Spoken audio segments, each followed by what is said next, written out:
social change, social justice, equity, and particular when you look at the struggle for our women who have been denied positions of leadership. And she has played that really with a lot of considerations in her lifetime, as we know now. I also say that I recall when I was in exile in the 80s, when she was fired from her job and thrown out of her house when her husband was in prison. As a member of the Committee for the Release of Political Prisoners at that time, we came to her support and we made sure that in fact she got accommodation and shelter, as well as to be able to take her kids to school. And I consider her the most eminent person that we are nominating for this particular position. She is well qualified for it, and I want to congratulate her, and I think she would do an excellent job for the people of Kenya in that position. Roeda.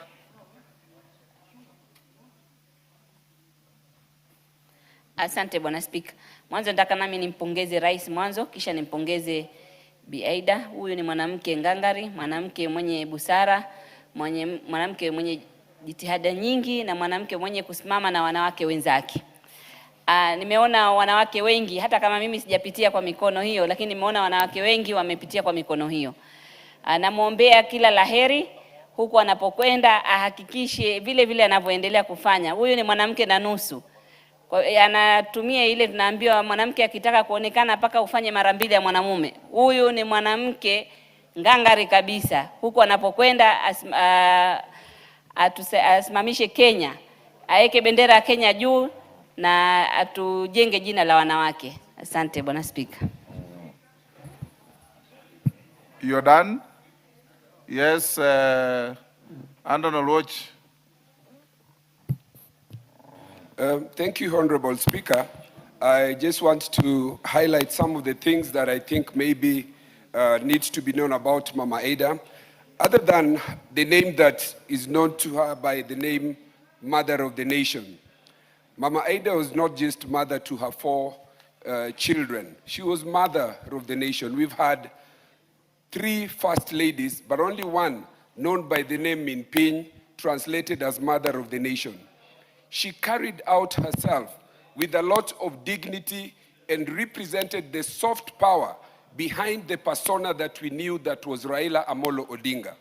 Unbeknown to many, she had many, many other projects in terms of her education, background, and credentials. I happen to be a trustee in what she has started and is almost being launched in her alumni, called Dr. Ida Odinga Library Resource Center. As a mentor of many girls, she is patron to what you call Linda Kesho, where she mentors young children and brings dignity to them. Under Article 73, leadership and state officers are supposed to bring to this office a lot of things that you find in Mama Aida, dignity and other things. Lastly, we must condemn the social media attack that came post the death of Raila Amolo Odinga, trying to bring down the name, the legacy, and the persona of Mama for apparently no reason. We must shame these people. We must shame them. And so I stand here to support on behalf of the sons and daughters of Mama Aida that there can be no better representative to the UNEP than Dr. Mama Aida Odinga Canon. Thank you.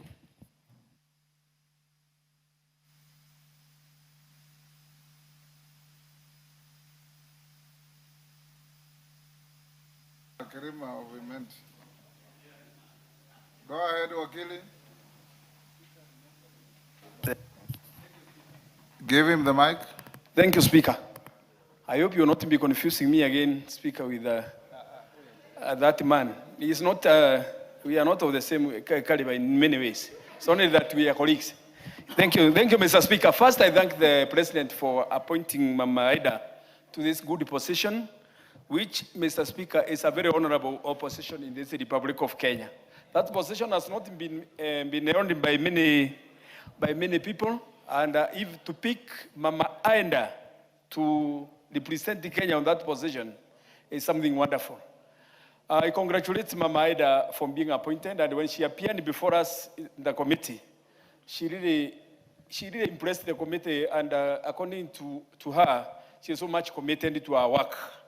The point is that she's a model example to many mothers, to our good ladies, that if they can take care of their good husbands, at the end of the day, they have to leap out of what they have been doing.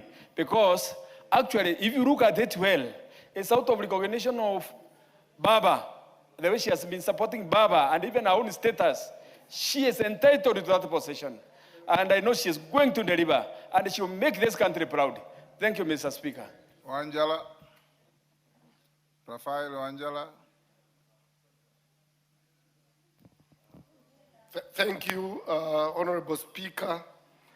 I start by saying, behind every successful man, there is a woman. And behind every failure? Behind every successful man, there is a woman. That's what I say. And for Wanjala, there might be women. There's no problem because Mr. Speaker, yes, I also want to congratulate His Excellency the President for this appointment, that he got it right. And I want also to agree with the Vice Chair of that committee that this is the only time they have gotten the right CV. The rest Kenyans have been doubting what they have been passing here, bringing to us. I want to agree with him that they are brought here, some of them are people who don't qualify to be ambassadors. And they have been brought to this house, and they have been passed, Honorable Speaker. Because this is, even me, I agree with them that this is the best CV they have brought to this house. And that's why I'm able now to contribute on it. Thank you, Mr. Speaker. Honorable members, the 30 minutes allocated is running out. Is running out. Kaluma. Kaluma. Kaluma. I thank you, Honorable Speaker. Honorable Speaker, I came from abroad today to speak to this motion. And, and you know you sent me out of the country. Honorable Speaker, there is interference here. I hope my time will be guillotined. But Honorable Speaker, the qualifications of Dr. Canon Betty Ida Odinga has been spoken to. I will not dwell on that.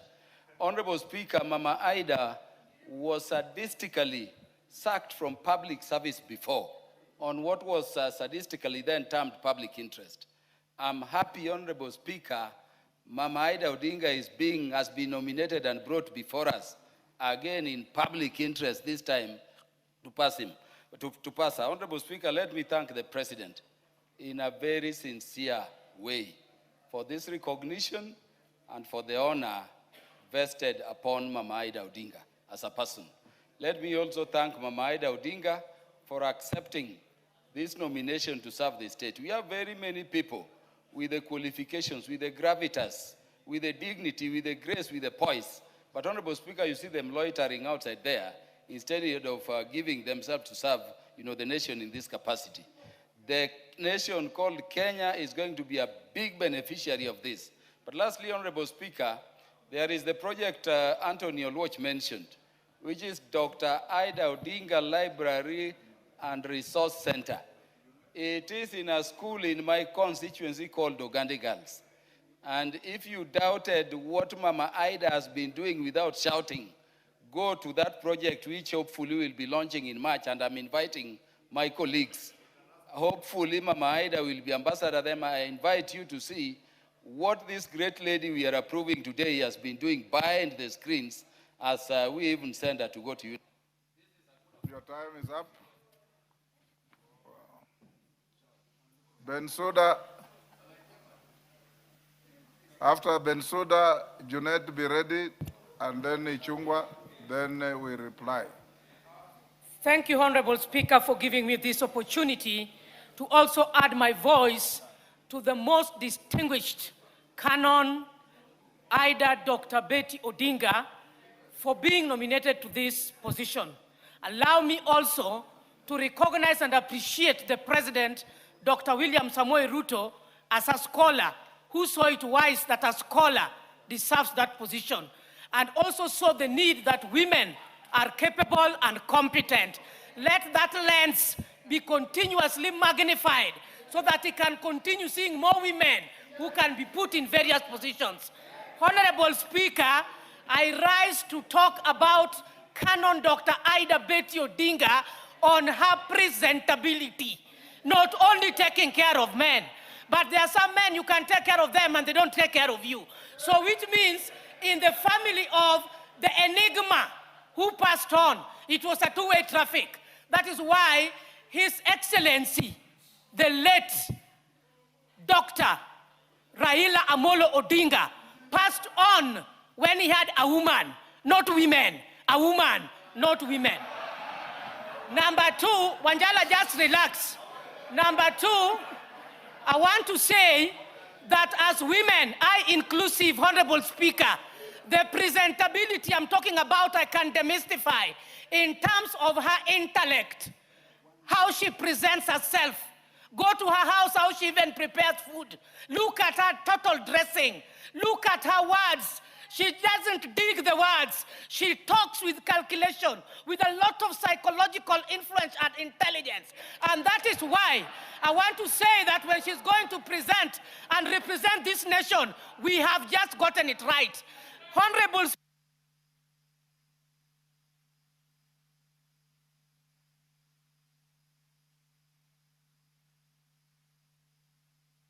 Give her 1 minute. Mr. Speaker, with your approval, thank you. I want to say that I know at times we women, we are being mistaken for jealousy, that women are their own weapons. Look at Dr. Ida Betty Odinga when we lost our enigma. She gave this nation the ample time and freedom to mourn Jacob Baba. May his soul rest in peace without limitation.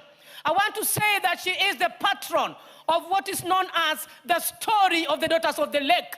I want to say it is called Sigand Nyinam. And I want to say that women in this nation must recognize, must respect Dr. Ida Betty Odinga. This far she brought us, we must reciprocate. Honorable Speaker, you have improved this parliament. And I want to thank you so much. The aesthetic of this parliament is above board. Organize a real dinner in honor of Canon Dr. Jonette.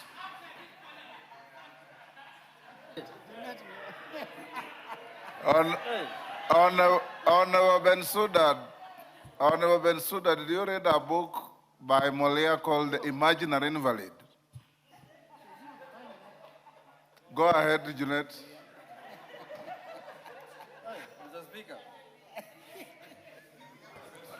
Mr. Speaker, I have very little to add after the speech of Dr. Bensouda Osoro, doctor. The boisterous speech. Plus the presentation, Mr. Speaker, and the dressing herself today, the way she's dressed, Dr. Bensouda herself, Mr. Speaker, says a lot. She prepared for the day, Mr. Speaker, to come and do her presentation. Mr. Speaker, she can't beat Kaluma, who just flew in to speak to them. No, Mr. Speaker, Mr. Speaker, did Kaluma not only come fast, he also cut his trip short, Mr. Speaker, to make sure that he contributes to this motion. He cut his trip short in New York, Mr. Speaker.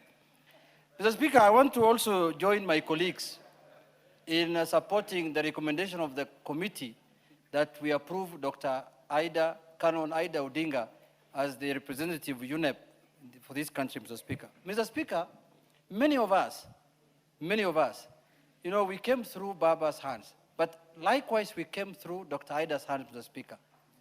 She is a diplomat par excellence, Mr. Speaker, and I remember many times when you have issues even politically in our party and others, she played a big role in solving them, Mr. Speaker. Mr. Speaker, I want to agree with Bensouda that the way she cooks food. One of the things that I will ever remember about Dr. Ida Odinga, Mr. Speaker, when you go to her home and visit her late husband, and she's there and there's food, Mr. Speaker, in spite of her stature in the society, she is the one who will serve you the food. She will be the one who will pour the tea into your cup and ask you, have you eaten food? And she will make sure you don't leave her home without eating. I saw that as a big diplomacy, Mr. Speaker. But Mr. Speaker, she also had a very long, distinguished career in education. She also had a very long, distinguished career in civil society, advocacy for human rights, and constitutionalism, Mr. Speaker. She has been beside her husband. She has been supportive of her husband in everything he has done in this world, Mr. Speaker. So, Mr. Speaker, I agree with members that there is no better person to serve this country at that level than her. Mr. Speaker, as a family, they are very passionate about environmental matters. You remember the late our party leader, Mr. Speaker, how passionate he was about environmental issues. The way he was conserving Mau Forest, Mr. Speaker, until it almost costed him his political life. She was supportive of that. She was beside him when he was doing all that, Mr. Speaker. And she was to advance that agenda forward on his behalf and on behalf of our family, Mr. Speaker. Mr. Speaker, I want to take this opportunity in this House to disabuse some section of Kenyans, Mr. Speaker, who always link every appointment that is made in this country to politics, Mr. Speaker. Mr. Speaker, Mama Ida is not looking for a salary. She's not looking for an allowance. She is taking up this job to serve Kenya, Mr. Speaker, so that she can be remembered as a woman who has served her country when she was called to that Mr. Speaker, to that job. Mr. Speaker, there are Kenyans all over in social media castigating people. Oh, you don't deserve this. Oh, you have sold out. Oh, you have done this. Give us a break. Shame on you, those kind of Kenyans. And they know themselves, the people I'm talking about. They have been on the barrage of attacking her, attacking our party, attacking us on the social media for why she is standing out to serve her country, Mr. Speaker. Every Kenyan is willing and ready to serve his or her country when called upon, Mr. Speaker. So if you are not ready to serve your country, shut up and go and do other things. There are other businesses you can do, farming and other things, Mr. Speaker. Let us not politicize. Let us not balkanize the country all the time that any Kenyan is called to serve his country, Mr. Speaker. There are people actually who are hell-bent to make sure that certain people who come from certain part of this country should not serve this country, Mr. Speaker. Whenever we get appointment from that part of the country, it's a problem. Even when the broad-based government was formed, they keep on talking about the few appointments that come from that side. They never talk about the appointments that come from other parts of the country. Give us a break. Let Mama Ida Odinga serve our country. She is ready to serve. She is willing to serve. She has served the country before. She has done a good job for this country. She has participated in the democratization of this country. She suffered for this country. She was removed from her job because of this country. Mr. Speaker, let us give her all the accolades. Let us support her. Let us approve her in this House, Mr. Speaker. And it is Kenyans who will benefit from her service, not herself, Mr. Speaker. She has done everything she could do in this country. She has brought up politicians. She has done everything she could. It is the benefit of this country for us to have somebody of Mama Ida's stature to serve us at the UNEP, Mr. Speaker. With those few remarks, Mr. Speaker, I urge the House. Ichungwa.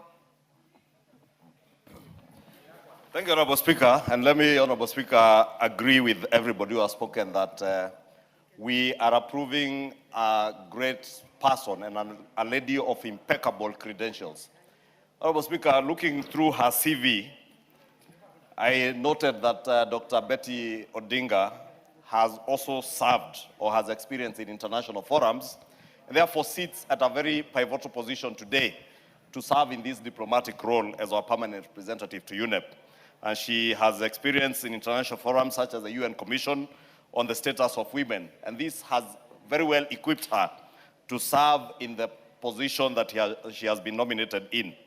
Honorable Speaker, let me not belabor what has been said of Dr. Ida Odinga, that she has sacrificed for this country. And that sacrifice cannot go for nothing. And I want to agree with Honorable Junet. It is not fair that you demonize people on the basis of their names or the places where they come from. And that habit that is there among us, a few of us as Kenyans, should come to an end. Because Dr. Betty Ida Odinga, Canon, has served this country through the service that Baba Raila Amolo Odinga served this country over the years in her own way. And those who have served with her in ODM or under the tutelage or under the stewardship of Raila Amolo Odinga can attest to that. And even those of us who have never had the opportunity to work with or in ODM can see it from where we are. And we have seen the sacrifices that this lady, this great lady of our nation, has offered to this country by serving not just her husband, the party, and the nation. True, as has been said, she left public service as a teacher who had served diligently in the teaching profession. But she never stopped serving the people of Kenya. And I want to bear witness to what Honorable Kaluma is saying, because last June, Honorable Speaker, you remember we were with you in Homa Bay during the Madaraka Day celebrations. And I had an opportunity to sit with the former Prime Minister and Mama Ida, and she passionately spoke about the school in Homa Bay and the work that she's doing. And last year, Honorable Speaker, you remember, we all joined in to contribute to the work that Mama Ida Odinga has been doing in that school. And I want to promise Honorable Kaluma, we shall be there to witness the opening of that great facility that Mama Ida has helped the children of Homa Bay and the children of Kenya to build. And she did this not from a position in government or anywhere. She did the work that she has done in that school as a former student or an old girl of that school. And she has done very well, Honorable Speaker. And therefore have no doubt that she will be able to leverage on her diplomatic credentials, her skills as a teacher, and leverage also on the social capital that she has built over the years. Because Mama Ida Odinga is not any other ordinary lady in this country, or in fact in the world. She has social capital that she has built, courtesy of being the spouse of a great statesman and a nationalist and a Pan-Africanist in the person of Raila Odinga. And therefore, she will be able to leverage on that social capital and the networks that she has built over the years to position our country even in a better place, Honorable Speaker. Remember, this is the only country in the global south that hosts a UN headquarters in this UNEP.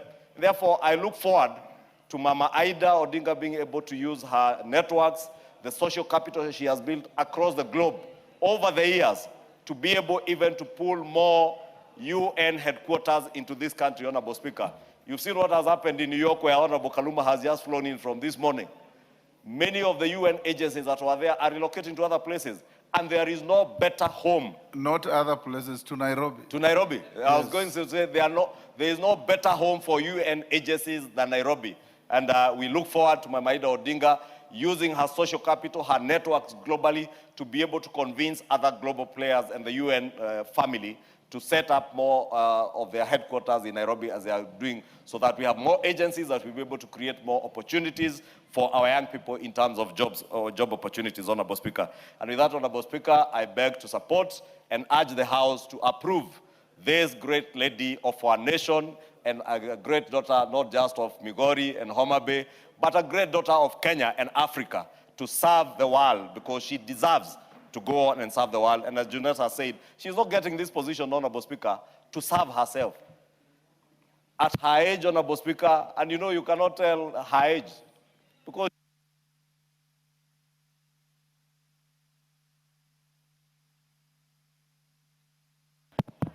Honorable Speaker, I was going to say, you will not even tell that Mama Ida is as elderly as she is, because she still looks young and beautiful, energetic, and very visionary in what she is going to do in the service of the world, not just this country. And I support her, Honorable Speaker, and I urge the House to fully approve and quickly approve this. I think we have everything that we need today. We have the numbers, and everybody is supporting. I have not had even a single voice of dissent. Thank you, Honorable. Yes, thank you, Honorable Speaker. Reply. Thank you, Honorable Speaker. I want to totally associate with the sentiments by honorable colleagues here on Mama Ida. Particular mention to the sentiments by Honorable Bensouda. She's captured the mood and the writing of our report, and I really want to appreciate on that. Honorable Speaker, we want to wish Mama Ida all the best as she goes to a next phase of profession, rather a next phase of career in diplomacy. And as the world is confronted with changing dynamics in environment and with challenges in the environmental sector, no better person will step forward better than Mama Ida Odinga. I want to wish her all the best. The committee also did express, continue to pray for her and her family after the demise of the former Prime Minister. Personally, I'm known to two members of that family, Raila Odinga Jr. and Winnie Odinga and Rosemary. I pray for them and I wish Mama Ida Odinga all the best in her next phase of this career in the United Nations Environment Program. Honorable Speaker, I beg to reply. Members on their feet, take your seats. Elisha, take your seat. Melly, take the nearest seat. Thank you, honorable members. With a light touch, Angela said, behind every successful man, there is a woman. Who stands behind a failing man?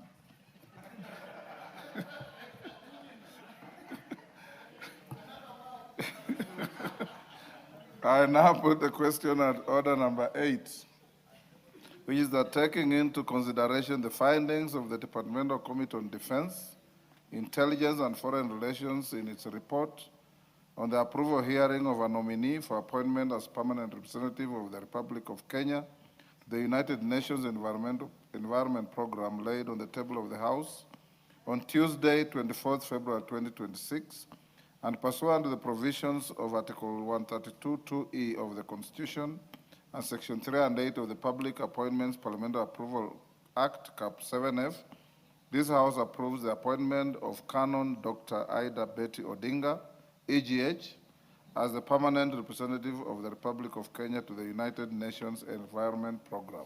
As members of that opinion say aye. Aye. Will those of the contrary opinion say nay? The ayes have it. Next order. Order number 9, special motion, consideration of a nominee for appointment as the chairperson of the Public Service Commission. Chairperson, Departmental Committee on Labor. Members, I suggest that we also go the same way on this. Chonga, you move. Then members, I give an opportunity to speak for 2 minutes. And the leaders, 3 minutes each. Yes, Robert. Thank you, Speaker. Order. Yes, Robert Mbui. Are you in agreement?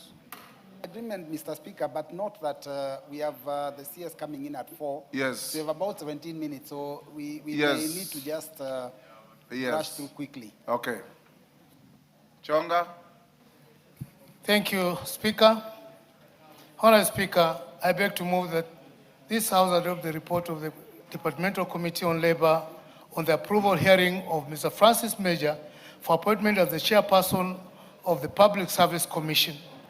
On Tuesday, the 10th February 2026, the Speaker of the National Assembly relayed the message from His Excellency, the President of Kenya, Dr. William Samoei Ruto, to members and referred the nominee's name together with the curriculum vitae to the Departmental Committee on Labour for approval hearing, vetting, and report of the House.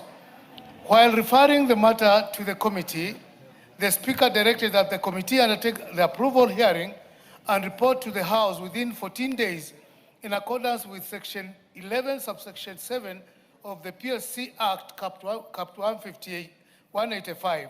House Speaker, further, noting the recruitment process and the subsequent recommendation of appointment and detailed in the report of the selection panel, the nomination of Mr. Francis Major as the chairperson of the Public Service Commission was in compliance with Article 250, subsection 2 of 2C of the Constitution, Section 11, subsection 6 of the Parliamentary Service Commission Act, Cap 185, and the Public Appointments Parliamentary Approval Act, Cap 7F. Honorable Speaker, while conducting the approval hearing, the committee was guided by statutes and articles of the Constitution of Kenya, including the Public Appointments Act, Cap 7F, the Salaries and Remuneration Commission Act, Cap 412D, and Chapter 6 of the Constitution of Leadership and Integrity, and Article 118 of the Constitution on Public Participation. Honorable Speaker, in fulfillment of the provisions of Article 118, subsection 1B of the Constitution, Section 6, subsection 4 of the Public Appointments Act, Cap 7F, and National Assembly Standing Orders Act, Section 45, subsection 3, the Clerk of the National Assembly on Thursday, 12th February 2026, facilitated placement of an advert in the print media, notifying the public on the date, time, and place of approval hearing of the nominee. Honorable Speaker, in compliance with Section 6, subsection 9 of the Public Appointments Approval Act, Cap 7F, the clerk invited the public to submit memoranda by way of written statements on oath affidavits, that is, with supporting the evidence contesting the suitability of the nominee to hold the aforementioned office. The memoranda were to be received by Thursday, 19th February 2026 at 5 p.m. By the close of the deadline, the committee had received 3 memoranda on contestation of the suitability of the nominee. Honorable Speaker, further, on Friday, 13th February 2026, the clerk wrote to the nominee notifying him of the date, time, and place of approval hearing, which was scheduled to be conducted on Friday, 20th February 2026 in the committee room number 18, Bunge Towers, Parliament Building at 10 a.m. Honorable Speaker, the nominee appeared before the committee on Friday, 20th February 2026, and was orally interviewed under oath pursuant to Article 250, subsection 12 of the Constitution, the Public Appointments Act, Cap 7F, the Salaries and Remuneration Commission Act, Cap 412D, and the National Assembly Standing Orders. Honorable Speaker, before I provide the findings of the Departmental Committee on the approval hearing, allow me to give a brief overview of members' guidance. The report is structured as follows. Chapter 1 is the introduction report. Chapter 2 provides the background of the nomination process, including the legal framework, notification nominations to the... Chonga, the material you are I'm almost done, Mr. Speaker. You're almost done? Yes. Otherwise, you are putting excess and necessary material. No, I'm almost done. Okay. Thank you, Mr. Speaker. Honorable Speaker, the committee noted that Article 250, subsection 6 provides that members of the commission and holders of independent offices are appointed for a single non-renewable 6-year term with no liability of reappointment, whereas there has been a practice of members of the commission serving for one commission to another. Hence, the need to clarify whether the intention of the Constitution limiting the 6 years term to a specific commission or to all commissions, so that the member serves only in one commission for a maximum of 6 years and is not eligible for reappointment in any other commission or beyond the 6 years. Honorable Speaker, in light of the above, the committee recommends a constitutional amendment of Article 250, subsection 6, to provide clarity on the 6-year term, single term non-renewable in any commission or independent office. Honorable Speaker, emanating from the above observations, the committee recommends that the House approve the appointment of Mr. Francis Major to be the chairperson of the Public Service Commissioner. Honorable Speaker, I beg to move, and now I request Honorable Otiende Omolo, Senior Counsel, Amolo, to second the motion. Thank you. Senior Counsel. Thank you, Mr. Speaker. Mr. Speaker, I rise to second this special motion Mr. Speaker, this nominee academic qualification, professional experience, and integrity were not brought into question. What was brought into question was eligibility on 4 different areas. It behoves us to disabuse everyone's mind on those issues, and I'll address them seriatim. Mr. Speaker, is the nominee eligible under Article 233.3? The argument being, he is a serving commissioner with PSC. How can he transit to be the chair? Mr. Speaker, this matter has been settled because it is with precedents, starting with this House. Mr. Speaker, when you are nominated to be the Speaker, I was one of those who objected that you are serving as a senator and that you are not therefore eligible. Based on prior precedent, even before your time, it was interpreted that what is important is at the point of appointment. That particular view has been variously stated here, and we have various members of parliament who've gone on to be cabinet secretaries and who have resigned just before appointment. That particular position has also been restated by the courts. In the case of Omondi and others versus AG, which was determined in 2025, the court did find that it is at the point of appointment that the issue arises. So as long as the nominee resigns before, they are eligible. Unless and until that matter is appealed and that decision changed, this objection cannot stand. And I agree completely with the committee. Is there a term limit of 6 years? The answer is yes. But there's a distinction. Mr. Speaker, under the Constitution, this House is called to approve only 2 categories of commissioners: the person as chair and then the commissioners. If you are approved as chair, you can only serve as chair for that commission for a flat 6 years. And if you are approved as a commissioner, similarly. But there is no bar, not in the Constitution, not in any legislation, that stops you from transitioning from a member to the chair. Or even from a chair of one commission to another. Yes, absolutely no bar. If you want to be a professional commissioner, and this House finds that it is okay, there's nothing wrong with that. And on that recommendation, I will beg the committee to consider that we don't need an amendment. There are some people who do well in commissions. If this House decides to take them to another commission, so be it. It is only if you are the vice chair that the issue might arise, because this House does not approve a vice chair. This House approves a commissioner. So transitioning as a vice chair, then that would raise a problem. Thirdly, is there a conflict of interest under the Conflict of Interest Act? The answer is no. The objection was that this nominee may have participated in the process. But the selection panel is clear, and the committee has outlined it. This nominee did not participate at any stage, so there is no conflict of interest. Lastly, Mr. Speaker, it is an objection that the nominee participated in the gubernatorial elections for Kajiado County.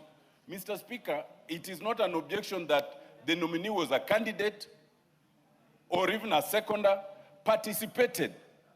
Mr. Speaker, it is the duty of every Kenyan. It is their civic duty to participate in elections. Even judges participate in elections. So participation cannot be a problem. In fact, if the allegation was that the nominee did not participate, it would be more legitimate, because it would mean the nominee does not care about the affairs of this country. As I close, Mr. Speaker, I note that of the 3 persons who objected, some of them have actually gone to court, and there are active court orders, but they have not succeeded in getting any adverse orders in court. And there would be no reason, therefore, to get such favorable determination in this House. Mr. Speaker, I beg to second. Thank you, Honorable Tendamolo. And indeed, even if they had gotten the orders, they will not injunct us from doing what we are doing. We can finish our work and they can go to court. Honorable members, I now propose the question at order number 9, which is that, taking into consideration the findings of the Departmental Committee on Labor in its report on the approval hearing of a nominee for appointment as chairperson of the Public Service Commission, laid on the table of the House on Tuesday, 24th February 2026, and pursuant to the provisions of Article 2332 of the Constitution and Section 3 and 8 of the Public Appointments Parliamentary Approval Act, Cap 7F, this House approves the appointment of Mr. Francis Major as the chairperson of the Parliamentary Service Commission.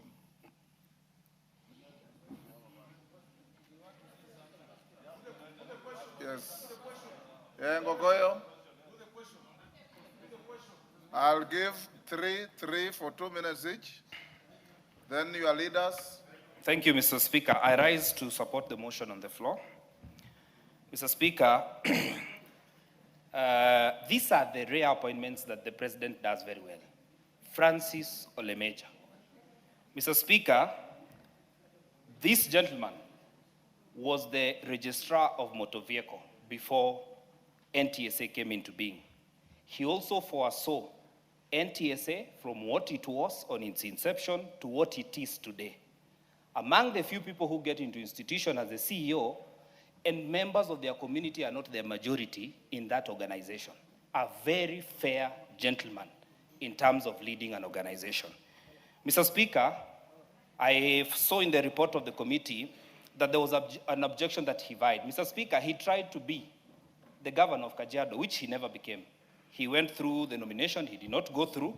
He did not go for Mandamano, he did not go for an election petition, he went home. And as fate would have it, today, he has been nominated to this particular position. Mr. Speaker, while he comes from Kajiado and somebody that I know, but I want to say that there are many times we get incompetent people in offices, incompetent in terms of performance.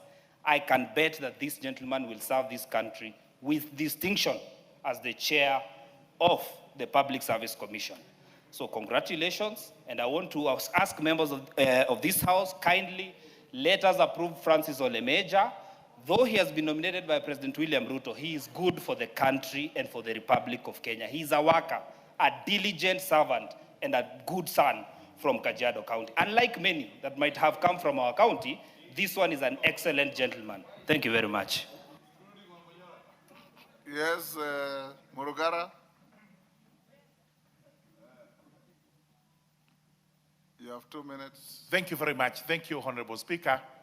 I would like to inform Honorable Ngongoyo that, in fact, the president, who is the appointing person, possibly knows Francis Major better than you do, not the fact that you represent him in Parliament. Honorable Speaker, I support this special motion and confirm that I actually know Mr. Francis Major during his stint at NTSA. In the last Parliament, we did many regulations for NTSA, and he was in the forefront of bringing those before the Committee on Delegated Legislation. He is a capable person. There is no reason whatsoever why this House should reject him, and we expect him to actually serve the Public Service Commission with a distinction. This is purely because being a commissioner there, he has now gained some experience, and that experience is going to be of help to him when it comes to chairing that particular commission. So, Honorable Speaker, I urge the House to actually approve this appointment. We move on and have the chairperson of that commission in office. Thank you very much, Honorable Speaker. Thank you, Honorable Speaker.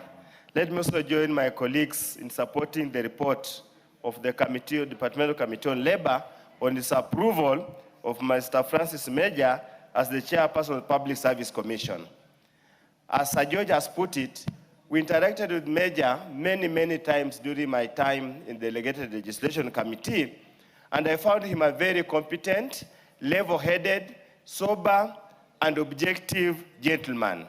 I do hope and pray he will carry the same values, the same virtues, and the same work ethics as he assumes the most important, one of the most important independent commissions created under the Constitution of Kenya. Honorable Speaker, there are so many challenges facing the public service, very many of them. And I do hope and believe, with those of his experience in public service, he will continuously and over time address those challenges so that the civil service can offer services to this country objectively and commitment so that we can move this country to the next level. With those few remarks, Honorable Speaker, I support and wish him well. Olendutu.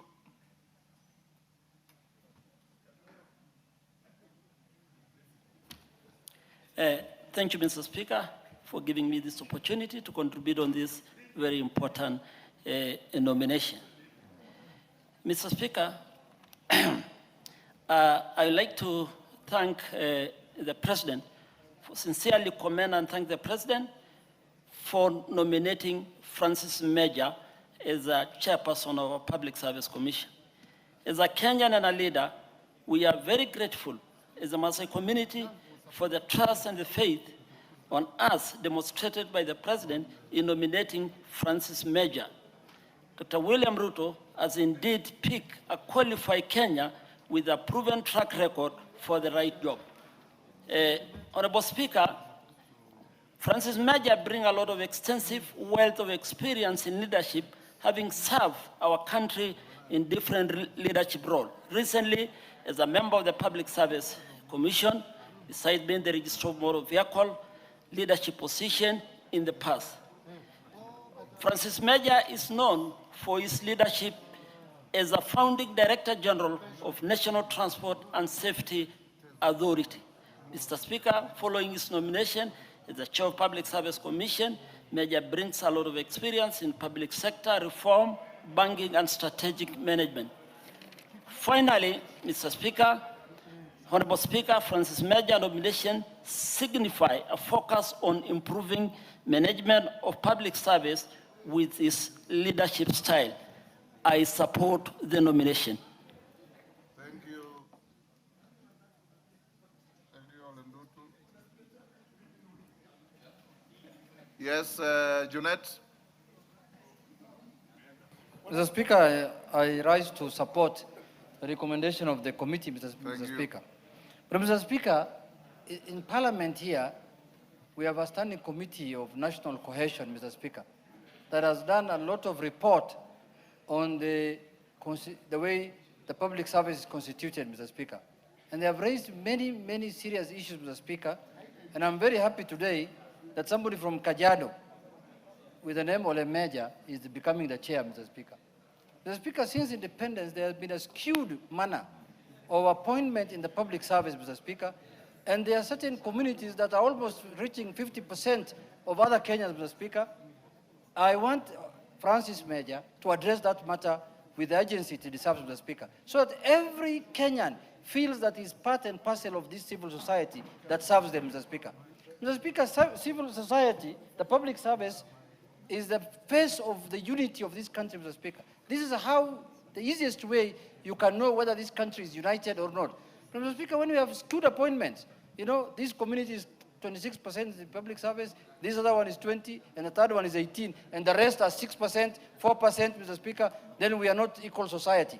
And that is not what our Constitution is talking about under Article 10, Mr. Speaker, of cohesion and equal opportunity. Mr. Speaker, this public service is a monster.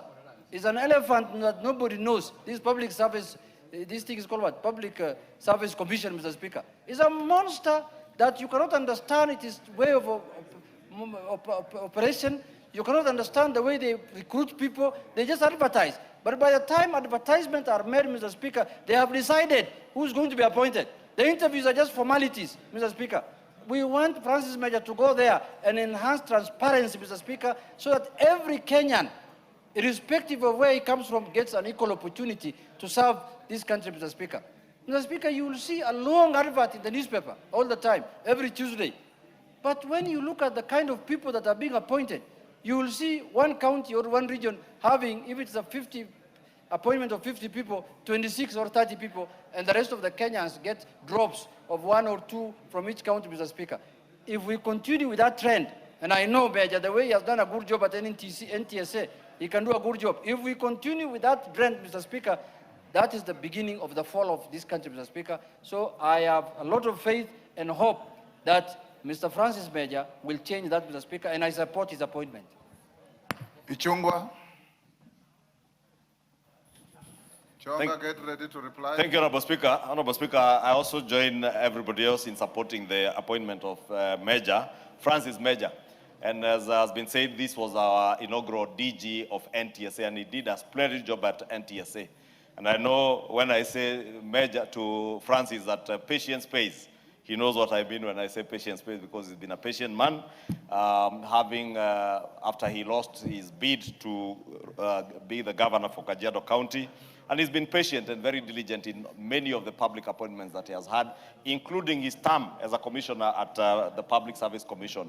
I pray, like everybody else, that you inject the professionalism that he conducted his work as DG of NTSA, even into the public service, to ensure that there is fairness in the recruitment of public officers around the country, that all Kenyans who deserve and who are qualified to serve in the public service get that fair opportunity. And with that, Honorable Speaker, I support. Chonga, yes, Kaluma. I said 3-3 and your leaders, and I've exhausted. Chonga.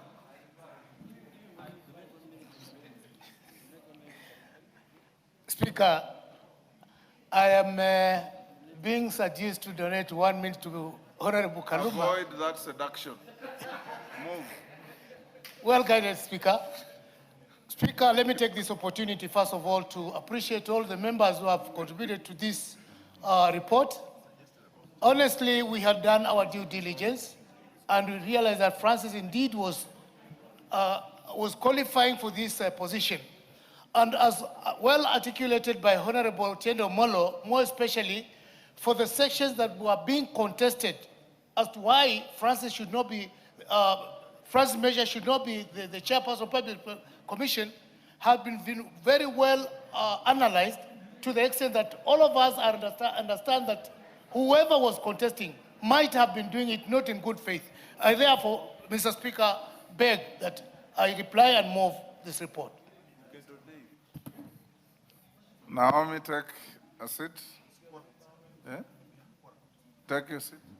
Honorable members, I now propose the question at order number 9, which is taking into consideration the findings of the Departmental Committee on Labor in its report on the approval hearing of a nominee for appointment as chairperson of the Public Service Commission, laid on the table of the House on Tuesday, 24th February 2026, and pursuant to the provisions of Article 2332 of the Constitution and Section 3 and 8 of the Public Appointments Parliamentary Approval Act, Cap 7F, this House approves the appointment of Mr. Francis Major as the chairperson of the Public Service Commission. As many as of that opinion say aye. Aye. Will those of the contrary opinion say nay? The ayes have it. Next.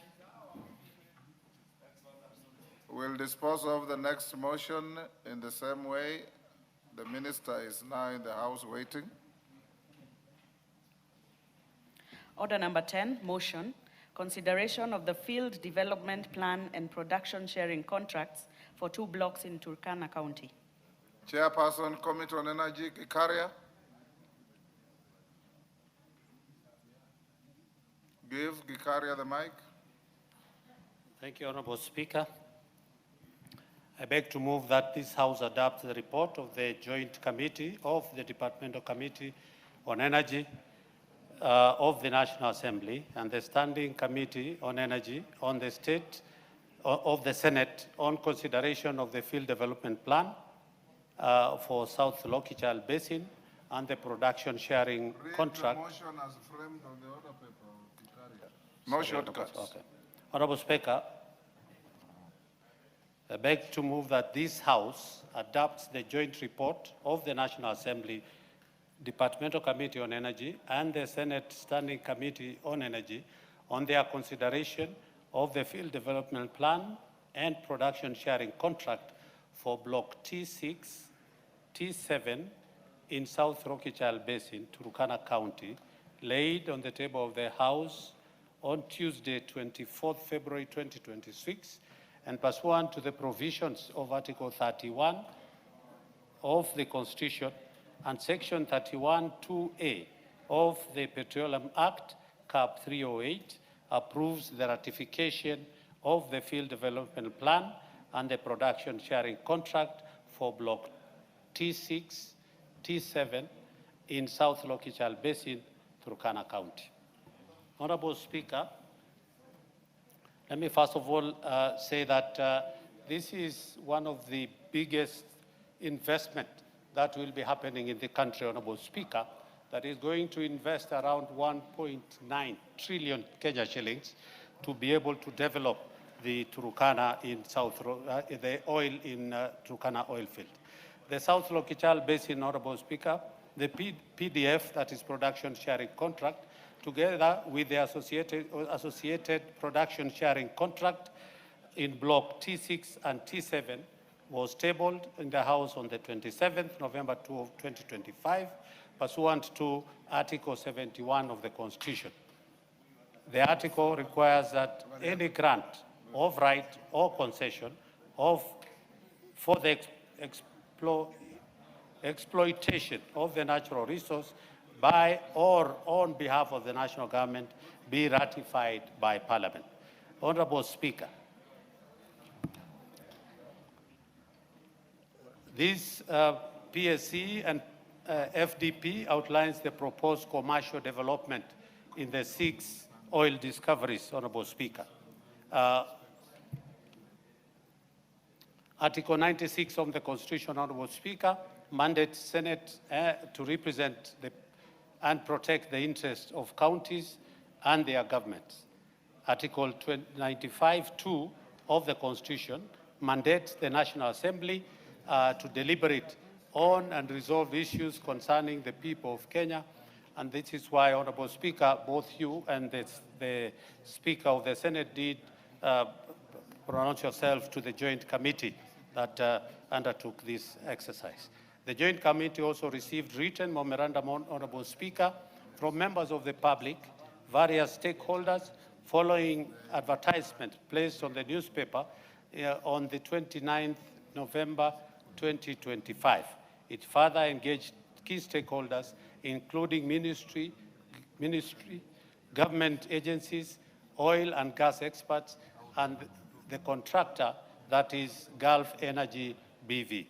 Honorable Speaker, just to inform the House that one of the persons who came before the joint committee is a first-year student of petroleum engineering, a student from Kenyatta University, who gave a written memorandum, handwritten memorandum, Honorable Speaker, and presented, talking about various issues related to this. Honorable Speaker, one of the issues that was talked about mostly this was about security, Honorable Speaker.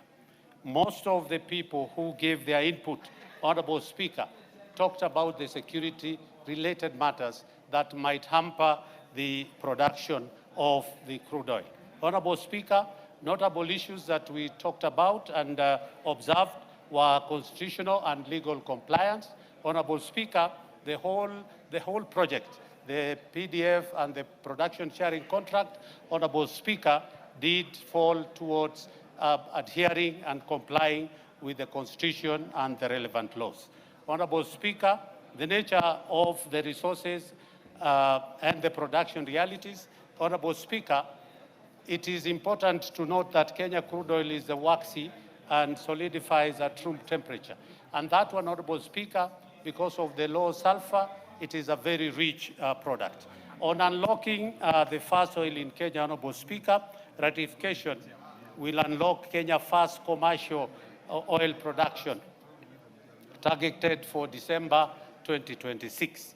Honorable Speaker, as I had said earlier, this is the largest single investment in the country. Honorable Speaker, this investment, the OPEX by itself will bring around 1 trillion shillings and the CAPEX around 900 billion.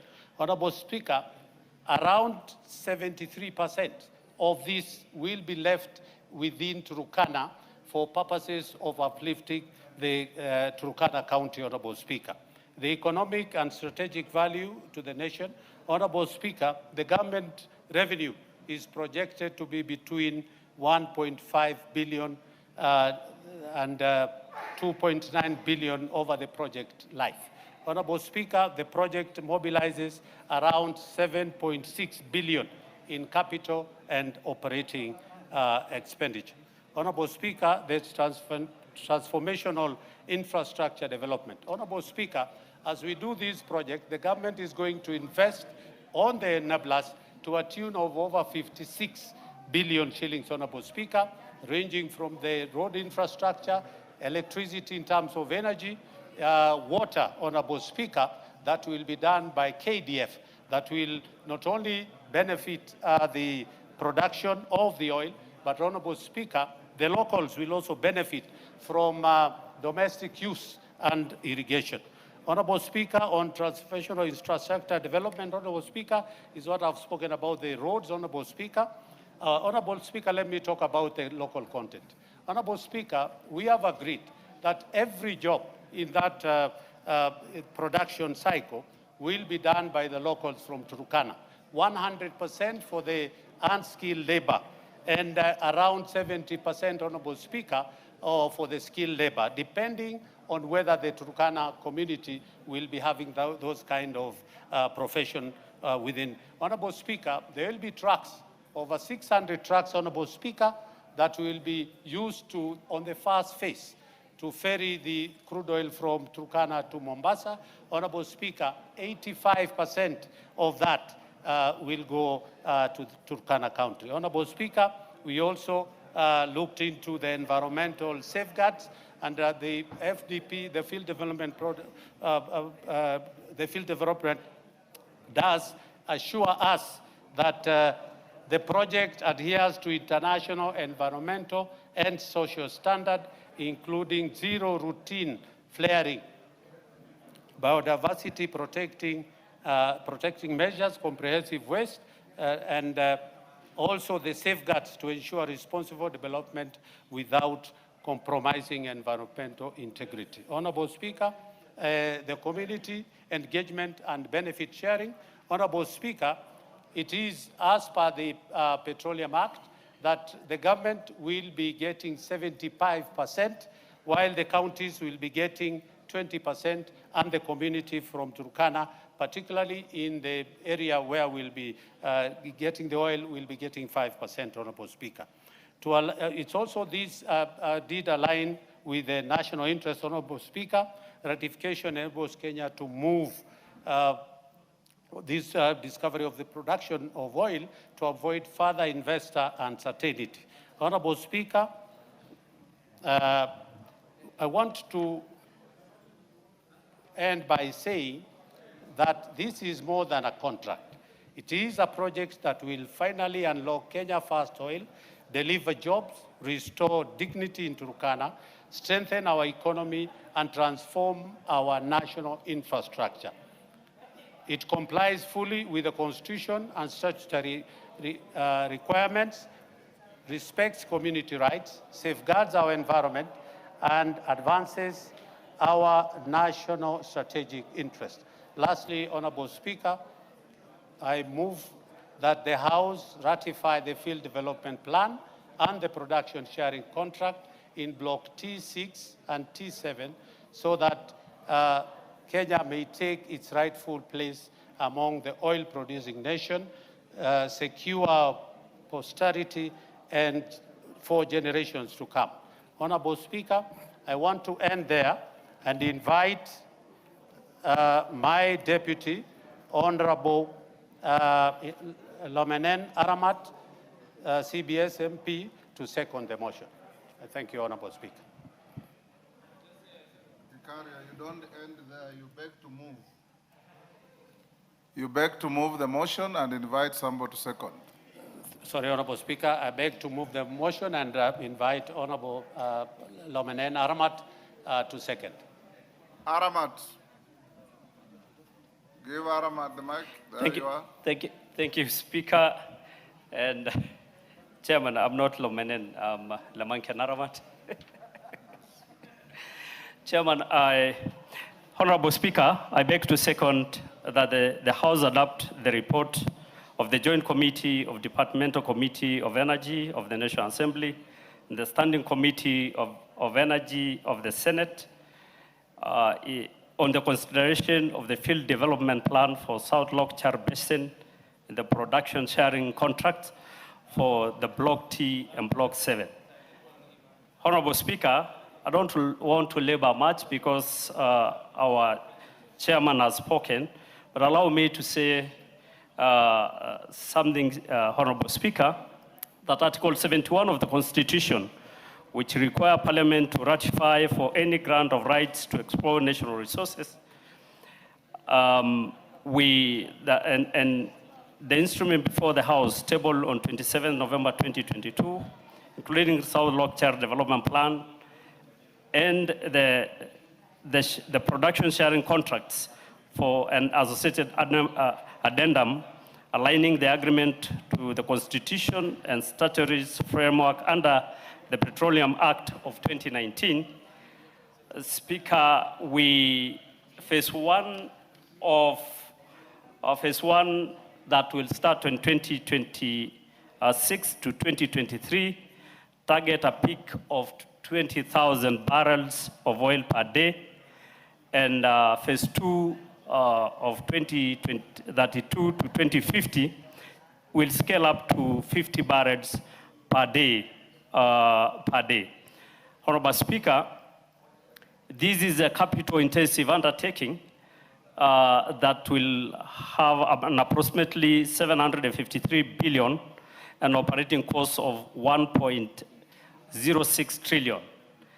And despite this significant investment and projection, gross revenue stands at approximately 2.3 trillion over the life of the project. Honorable Speaker, we did intensive public participation, and the issue of land and compensation was a major concern for the people of Turkana. And the concern regarding compensation was addressed under Article 116 of the Petroleum Act, and the absence of the Gazette Land Value Index in Turkana. The National Land Commission is applying a hybrid valuation approach, combining market value and distribution allowance to ensure fairness and recognition of livelihood disruption. Honorable Speaker, the other key issue was water and security. Honorable Speaker, if you look at communities that water in the dam that is approximately 16,500 metric tons per day that will be pumped to Lake Turkana. Honorable Speaker, the local content was also an issue that it was looked at. And Honorable Speaker, we beg this House to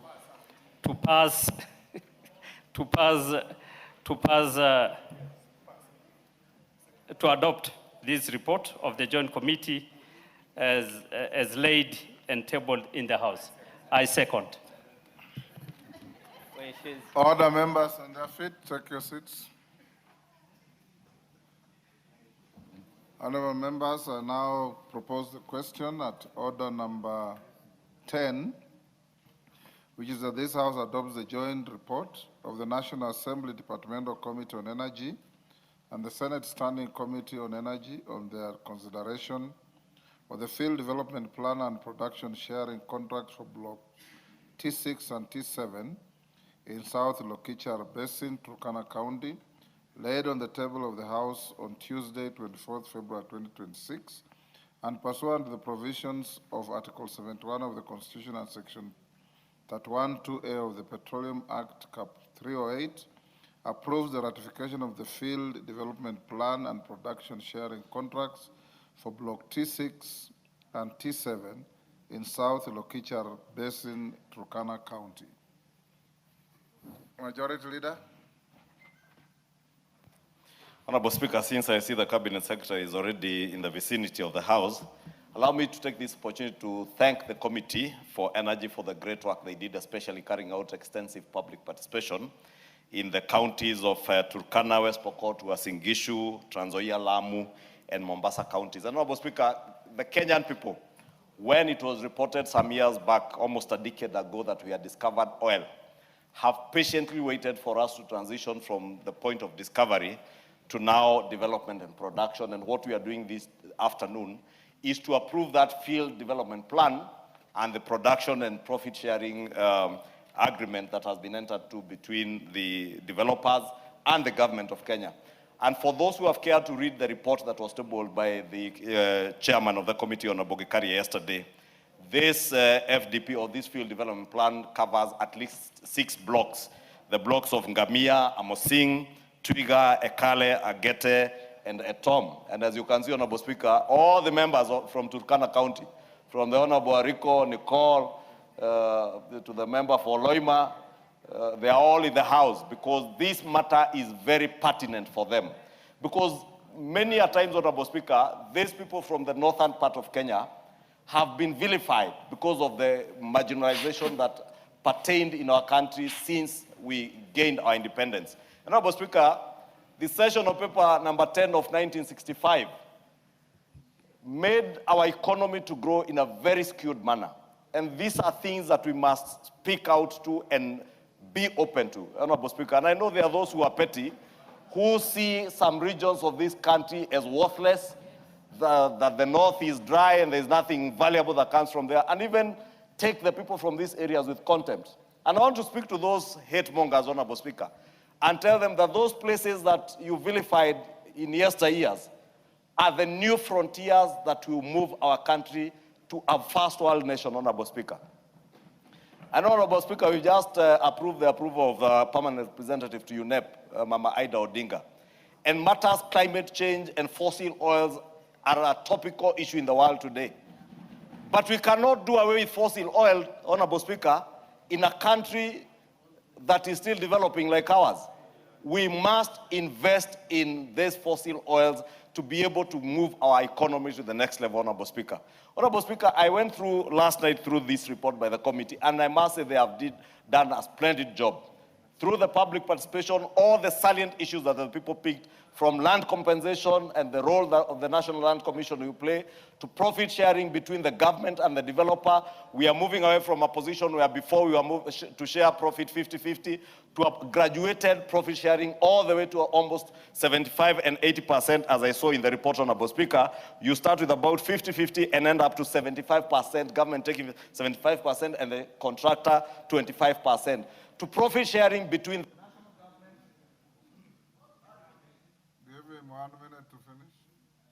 Thank you, Honorable Speaker. I was saying to profit sharing between the national government, because these are salient issues that have been raised over time. How much does national government get? 75%, county government 20%, and the local community. And how will the local community, and that is why you see all these members, the Honorable Rico and others from Turkana, to make sure that there is a way to ring fence, a mechanism to ring fence that 5% to make sure that that money actually goes to the local community who are giving their ancestral land, their community land for the development of these oil resources in our country. Honorable Speaker, let me not belabor what has been said, and members will be able to read the report and see that this is a momentous point in our nation and in the growth of our economy. This nation will be able to progress with the projected revenues, Honorable Speaker, of 2.32 trillion.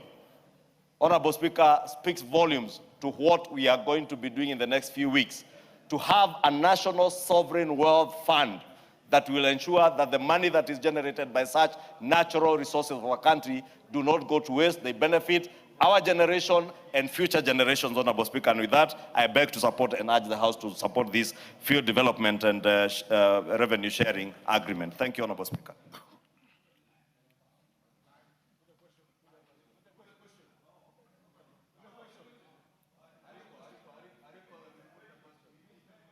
Yes, Loja Kapong, you have 1 minute. Thank you, Honorable Speaker. I just want to make a comment in relation to the report that has been presented by the Honorable Gachagua and the committee. Whereas I see good intentions in this report, the development and production sharing of Block T6 and T7, I have not seen anywhere within this report where they are talking about what happens to the owners of water, because this oil requires water, and this water is coming from Takwel.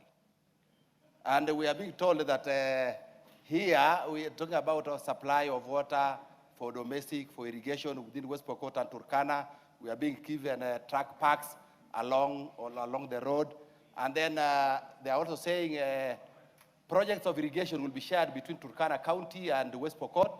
But specifically, they are now saying that where we are producing the oil, then we have the national government, we county government, and the community in that area. Now, how will the community benefit?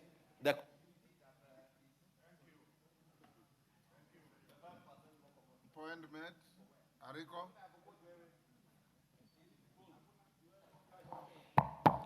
Your time is up. Ariko. Thank you, Honorable Speaker, for giving me this opportunity to say a word on this matter of Lokichar Oil Development Project. Honorable Speaker, God is great. God has seen Turkana County, God has seen Kenya, that will be in the league of oil-producing countries in the world. Honorable Speaker, this is heavy investment where the government of Kenya has gotten an investor which is going to put a lot of money in a project compared to even the SGR that we think it is a heavy investment. Honorable Speaker, the people of Turkana have been waiting for this particular project. Give him a minute to finish. Finish up. Honorable Speaker, we as the leadership of Turkana County, we request you, we want to talk on this subject.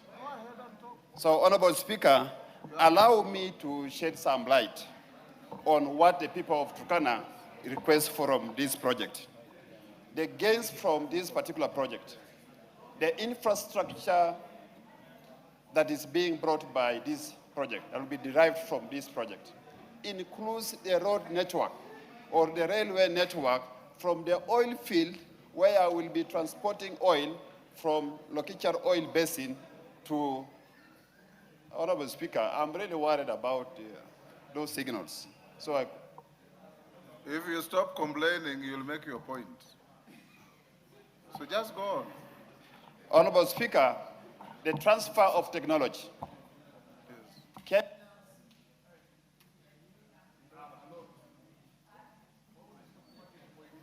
Nicholas Ngigor, you yourselves agreed that you speak for 2 minutes, so make your points. Nicholas? Mr. Speaker, this is an important motion or report for this House. But because we are trying to hurry it, let's just go that way. Mr. Speaker, I would like just to add on the issue of this report, which is really affecting my constituency. That is Turkana East. That is south of Lokichar. South of Lokichar is Turkana East. Mr. Speaker, I thank the committee for what they have done. They have captured all what was discussed during the public participation, particularly in my constituency. And I really wish to ask all the members here to support this so that we can approve this report and this development plan goes and make this oil to start now. We start the journey of producing oil in this country so that we can be in the map of those countries which are producing oil in this world. Mr. Speaker, this, by approving this report, it will give this country eye-opener on issue of economy. As you have just read from the report that this country, they are going to get a lot of money from this resource. And on the issue of local content, the local content, it has been captured in the report the way the Turkana people wanted it to be. And by doing so, it is going to help our community in those remote areas so that we can develop and catch up with the rest of the countries in the counties in this country. Mr. Speaker, on the issue of job opportunities, it is really going to help this country, and especially not only to the Turkana people, but to all Kenyans. As you can see, even the the company which is taking this job, that is Gulf Energy. Gulf Energy is our local company, and it is going to, all the benefit for this company, it is going to benefit our people locally. Carolo Mondi. Thank you very much, Right Honorable Speaker. Actually, my main concern is the hurry with which we are discussing such an important matter. This is the first time in the history of the Republic of Kenya that we are having a field development plan for production of oil, commercial production of oil. And we know the history of oil and the very, very difficulties, political, social, and economic difficulties that come about when the balancing of the risks and the sharing of the profits are not properly tackled. Why are we so much in a hurry? We need to set this thing was tabled yesterday. We have not even interrogated it as members. I mean, we need to look at the back-in rights. There's even a concept of back-in rights, where the government is supposed to own 20% under the law. There are so many things that we need to interrogate. Why are we in a hurry? Why must we pass it today? We are shortchanging not just the people of Turkana, but the entire Republic of Kenya. I rise to propose that we suspend the discussion if there is no time. We set a proper period for debating this field development plan so that Kenyans can understand it instead of taking them for a ride. I've been in this business for a while and I've been involved in Turkana oil development as a director of NOC, as a chief of staff. So I have a lot of things that I need to see captured in this. So, Mr. Speaker, I think we are doing disservice to the Republic of Kenya. Thank you. You know, Honorable Carolo Mondi, you've spent the time I gave you complaining instead of contributing. Yes.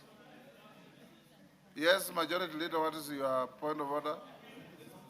Honorable Speaker, you've actually captured what I wanted to raise because this report was tabled yesterday.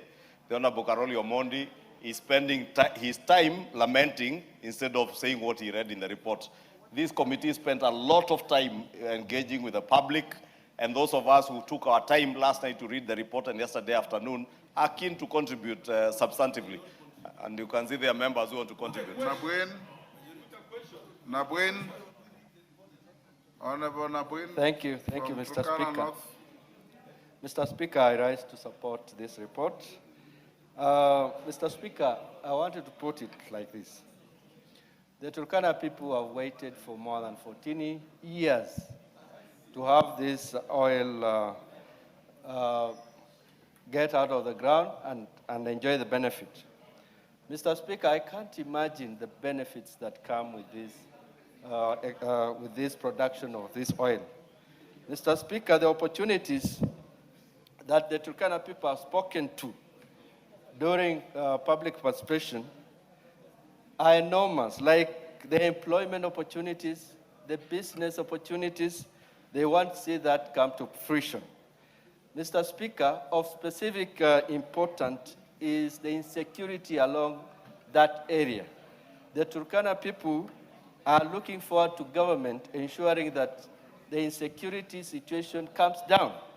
If this oil production and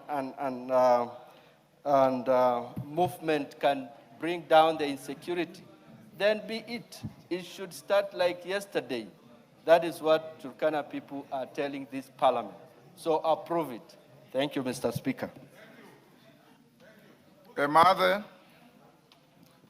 Then Gikaria, get ready. Honorable Speaker, I thank you. I rise to support the report.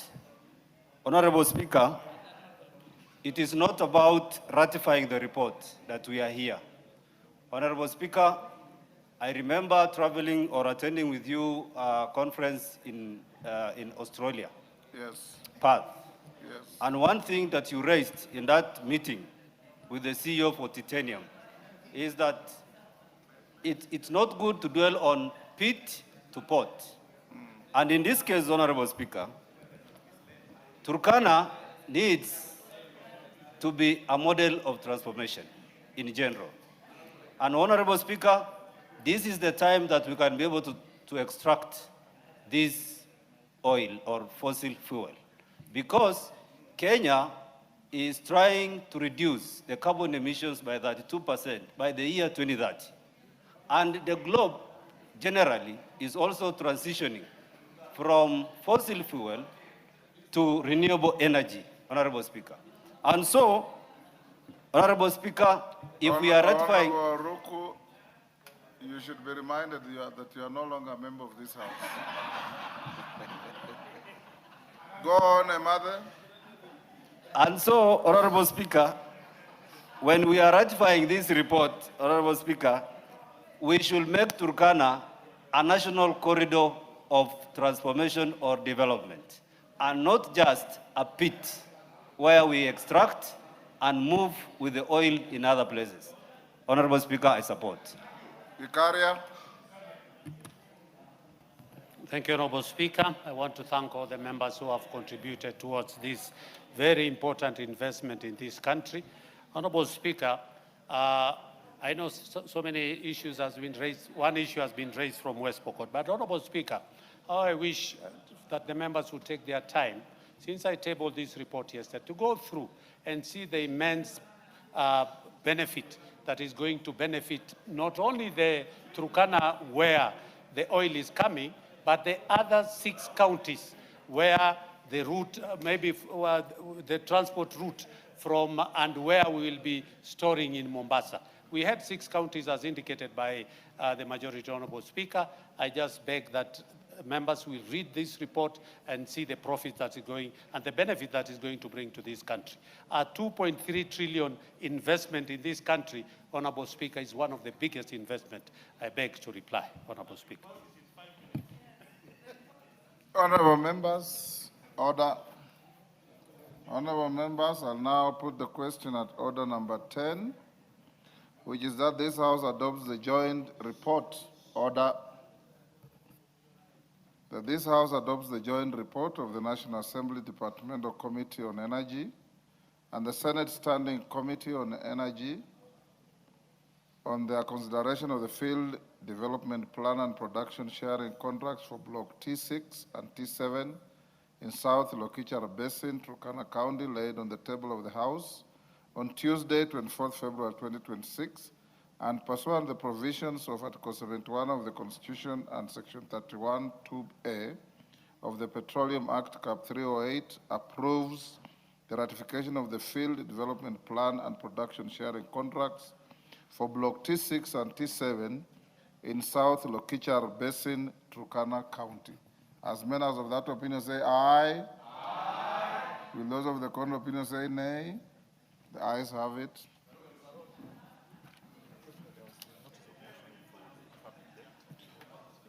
Honorable members, I don't know if those who are looking at the public gallery, do we still have this school? Chebwagani Boys High School from Bureti, Kericho.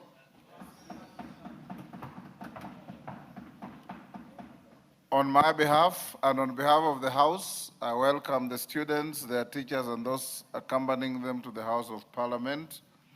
Honorable members, we'll have to quickly allow the member Shurie, Chair of Public Debt, to give his notice of motion. Shurie, that is that we're going back to order number 6. Honorable Speaker, I beg to lay the following paper on the table of the House today. So you're first laying the paper. Yes. Go ahead. That is at order number 5. Lay the paper. Lay the paper, yes. Honorable Speaker, I beg to lay the following paper on the table of the House today, Wednesday, 25th February 2026.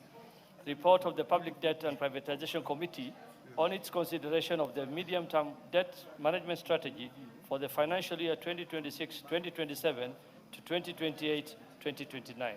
I thank you, Honorable Speaker. Thank you. Now go to order number 6 and give notice of motion. Thank you, Honorable Speaker. Honorable Speaker, I beg to give notice of the following. Order, members. Order. Members who have an interest in the drought situation in the country, the minister is here to respond to your concerns. Yes, Churia, give your notice of motion. Thank you, Honorable Speaker. Honorable Speaker, I beg to give notice of the following motion, that this House adopts the report of the Public Debt and Privatization Committee on its consideration of the medium-term debt management strategy for the financial year 2026-2027 to 2028-2029, laid on the table of the House on Wednesday, 25th February 2026, and pursuant to the provision of Section 15(4) of the Public Finance Management Act 2012 and Standing Order 232A, 7 and 8. A, approves the medium-term debt management strategy for the financial years 26-27 to 28-29 and make the policy and financial resolutions contained in this report. I thank you, Honorable Speaker. Thank you. We'll now go to order number 7 on questions and statements. Honorable Kitur. Thank you very much, Honorable Speaker. Honorable Speaker. Honorable Kitur, which road is this? From Eldoret to Shamahoho, where does it pass? Kapsabet. Ah, okay. Yes. Yes, yes. The Kapsabet, Kapkangan Road. Correct, sir. Go ahead. Honorable Speaker, pursuant to the provisions of Standing Order 44.2c, I rise to request for a statement from the chairperson of the Departmental Committee on Transport and Infrastructure regarding the expansion of the Eldoret-Shamahoho Road. Honorable Speaker, the Eldoret-Shamahoho Road is a major transport corridor which links Eldoret to Kisumu and serves as a key route for the movement of goods and passengers between the North Rift and Western regions. The road, designed in the late 1960s, is no longer able to cater for the volume of traffic between the two regions. This has led to frequent congestion and has been reportedly linked to a rise in road accidents, some of which have resulted in fatalities. The Eldoret-Shamahoho Road is important for trade, transport, and regional connectivity, and it is imperative that the Ministry of Roads and Transport enhances its capacity and safety of motorists. Honorable Speaker, it is against this background that I request for a statement from the chairperson of the Departmental Committee of Transport and Infrastructure on the following. Number 1, the immediate measures that the ministry has taken to ensure that Eldoret-Shamahoho Road can adequately handle the increasing traffic volumes, and secondly, the expected timelines for expanding the Eldoret-Shamahoho Road to support fast-growing volume of traffic. I thank you, Honorable Speaker. Honorable Kitur, would it be wise for you to amend your request to read Eldoret-Chavakali Road? Because that road doesn't end at Shamahoho. Seemingly, Honorable Speaker, from Shamahoho onwards, the road is expanded. It is not. Well. It is not. I know it. So okay. Expand your request for the chair of the committee to Yes, sir. deal with Eldoret to Chavakali Road. Well guided, Honorable Speaker. Yes. Okay. Chair Transport. Yes, Sane, you are in Transport Committee? Yes.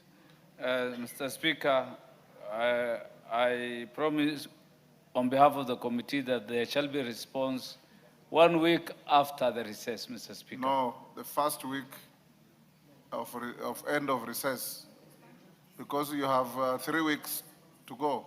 Well guided, Mr. Speaker. Okay, and make sure you deal with Eldoret to Chavakali, not Eldoret to Shamahoho.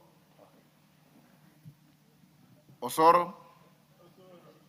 Quickly, so that we go to Thank the you very much, minister. Thank you very much, Honorable Speaker. Honorable Speaker, pursuant to the provision of Standing Order number 44.2c, I rise to request for a joint statement from the chairperson of the Departmental Committee on Health and chairperson of the Departmental Committee on Education regarding the cessation of the Bachelor of Science Oral Health at Mount Kenya University.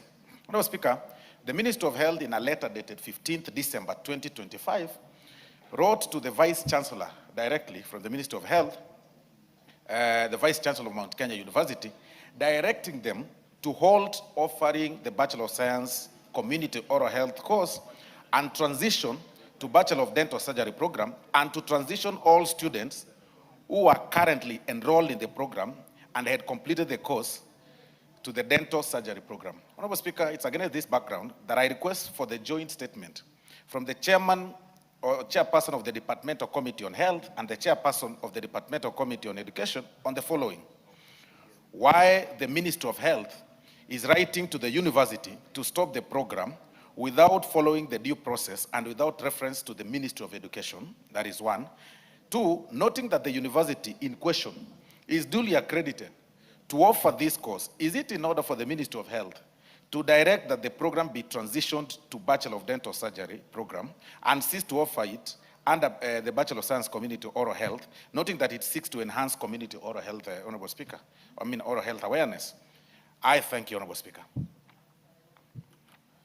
So the chairs of Health and Education, when can you bring a response?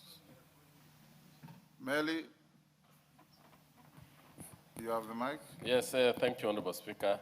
I think if it is agreeable with my counterpart in health, we can be able to present the report in 2 weeks' time, because we need to get the 2 CSS and to get the regulators on both sides, and then we can be able to. Can you bring a report next Thursday?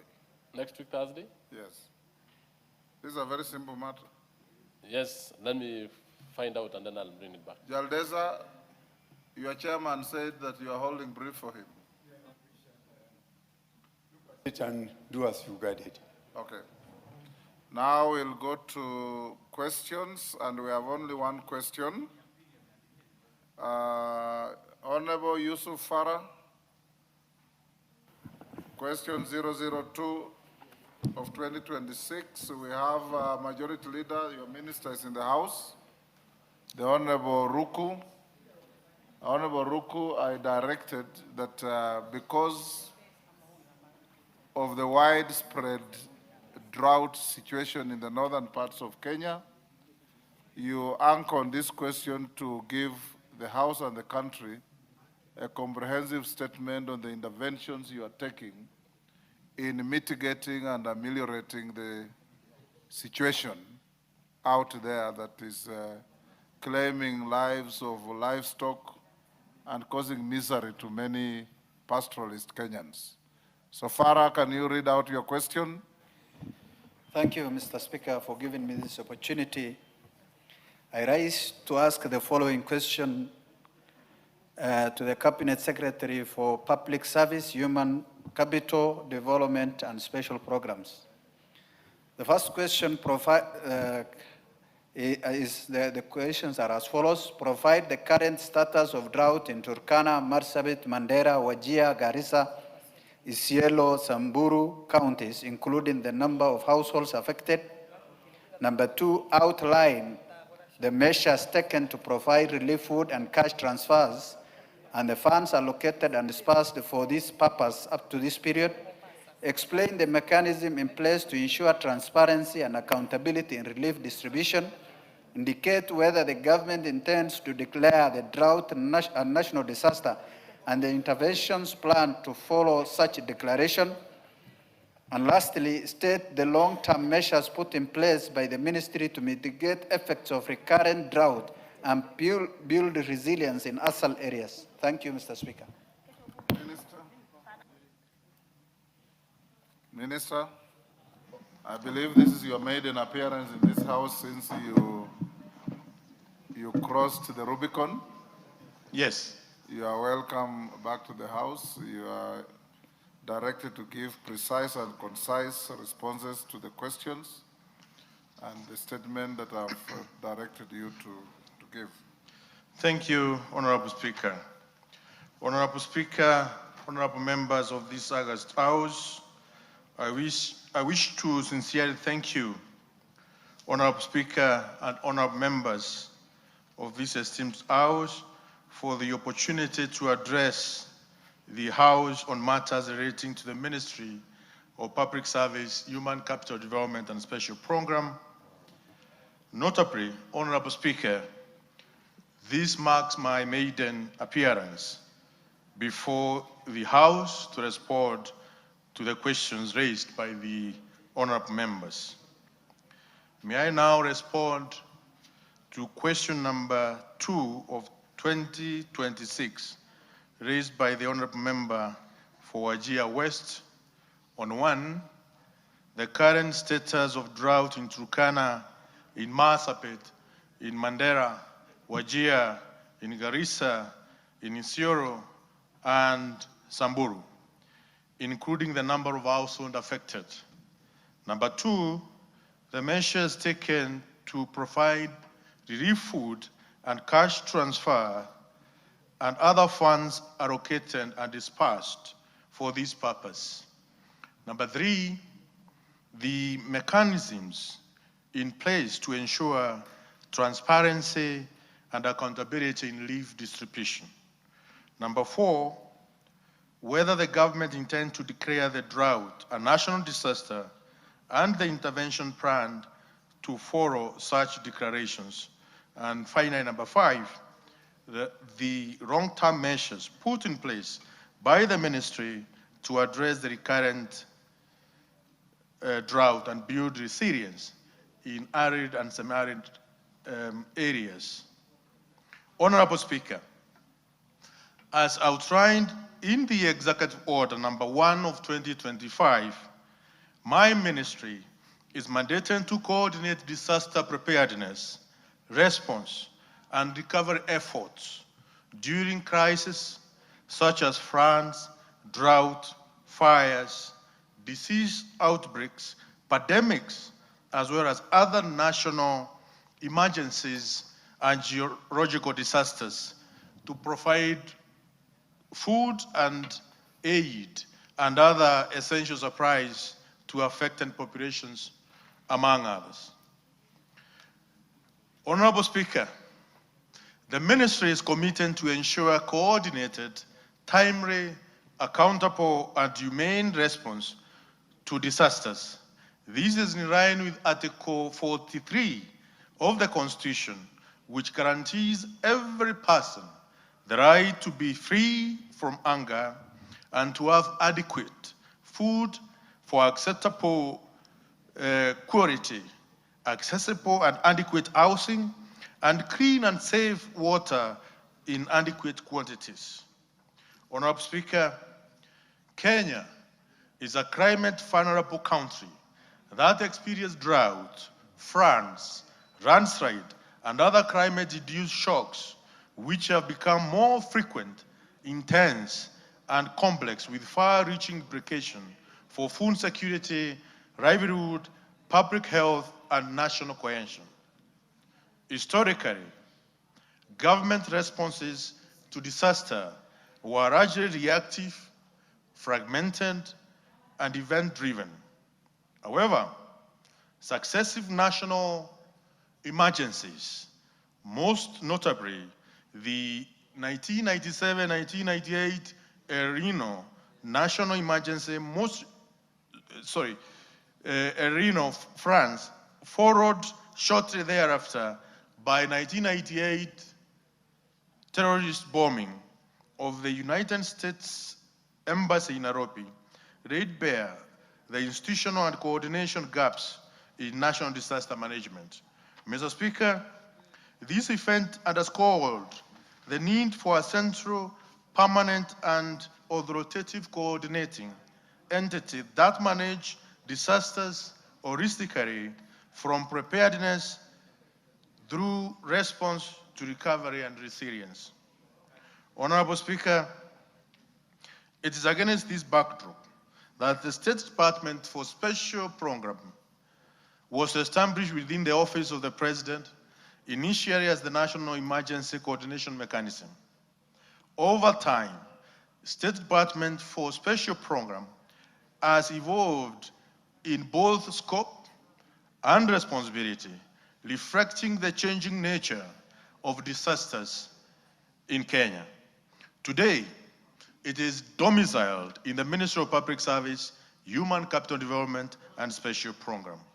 It serves as the nerve center of government's disaster and humanitarian response architecture. Mr. Speaker, sir, the State Department for Special Program does not operate in isolation, Rather, it provides strategic coordination, policy leadership, and the operation oversight, working closely with the National Drought Management Authority, ministries, departments, and agencies, county government, humanitarian and development partners, as well as community-level disaster management structures. These evolution reflect a deliberate shift from ad hoc emergency relief to institutionalized disaster risk management. Mr. Speaker, sir, to answer the first question, that the status of the drought in Turkana, in Marsabit, Mandera, Wajir, Garissa, Isiolo, Samburu, including the number of households affected. Mr. Speaker, sir, I have visited all these counties in the effort to manage the disaster which this country is facing. Kenya is experiencing worsening drought condition, driven by persistent hot and dry weather and compounded by below average rainfall across consecutive seasons. As a result, about 3.3 million people in ASAL counties are food insecure and in urgent need of food assistance. In addition, the drought has also affected 9 other non-ASAL counties, which include Nakuru, Elgeyo Marakwet, Kiambu, Machakos, Siaya, Omambe, Kirinyaga, Murang'a, and Migori. According to the analysis from Kenya Drought Early Warning System, Mandera, Wajir, Kware, and Kilifi counties are in the alarm phase. Garissa, Tana River, Isiolo, Marsabit, Kajiado, Kitui, Ramu, Samburu, Taita Taveta, Tharaka Nithi, Turkana, and Baringo counties are in the alert phase. Embu, Narok, Laikipia, and West Pokot counties are in pre-alert phase. Nyeri, Makueni, and Meru counties remain in the normal phase, though Meru is showing early warning signs. Honorable Speaker, for the record, I have in recent past visited most of these counties: Turkana, Marsabit, Mandera, Wajir, Garissa, Isiolo, Samburu, Taita Taveta, Tana River, Kajiado, and several other counties, Mr. Speaker. Question number 2. The measures taken to provide relief food and cash transfers and the funds allocated and dispersed for this purpose. Honorable members, the government of Kenya has deployed a robust, multi-sectoral emergency response to address the effect of drought. The National Treasury has so far allocated Kenya shilling 9 billion for drought interventions. Out of this amount, Kenya sharing 8.5 billion for emergency food assistance, while 500 million Kenya shilling for livestock feed to protect the pastoral livelihood. Honorable Speaker, on Monday, I was in Turkana County, where I signed a check amounting to 215 million towards this intervention as far as cash transfer is concerned. And I'm sure the members of Turkana, from Turkana County, and some of them I can see are here. They witnessed this function. Mr. Speaker, the relief food has been distributed to all affected counties based on the need identified following a comprehensive food and nutritional assessment conducted by the National Drought Management Authority and partners. To implement this, the National Drought Management Authority is implementing a cash transfer program in the said counties as follows. In Mandera, amount dispersed 179.3 million Kenya shilling to 22,000 households. In Wajir, 103.5 million Kenya shilling to 19,000 households. In Turkana, 215 million Kenya shilling to 39,000 households. In Marsabit, 110 million Kenya shilling to 20,000 households. In Garissa, 49 million Kenya shilling to 9,000 households. In Isiolo, 36.6 million Kenya shilling to 7,000 households. In Samburu, 44 million Kenya shilling to 8,000 households. In Tana River, 40 million Kenya shilling to 7,000 households. A total of about 778 million Kenya shilling to a total of 131,000 households. Honorable Speaker, to bread the approach recognizes that humanitarian response must protect life today while preserving livelihood for tomorrow. Question number 3. The mechanisms in place to ensure transparency and accountability in relief distribution. Honorable Speaker, my ministry recognizes the importance of public trust as we endeavor to provide assistance to vulnerable population.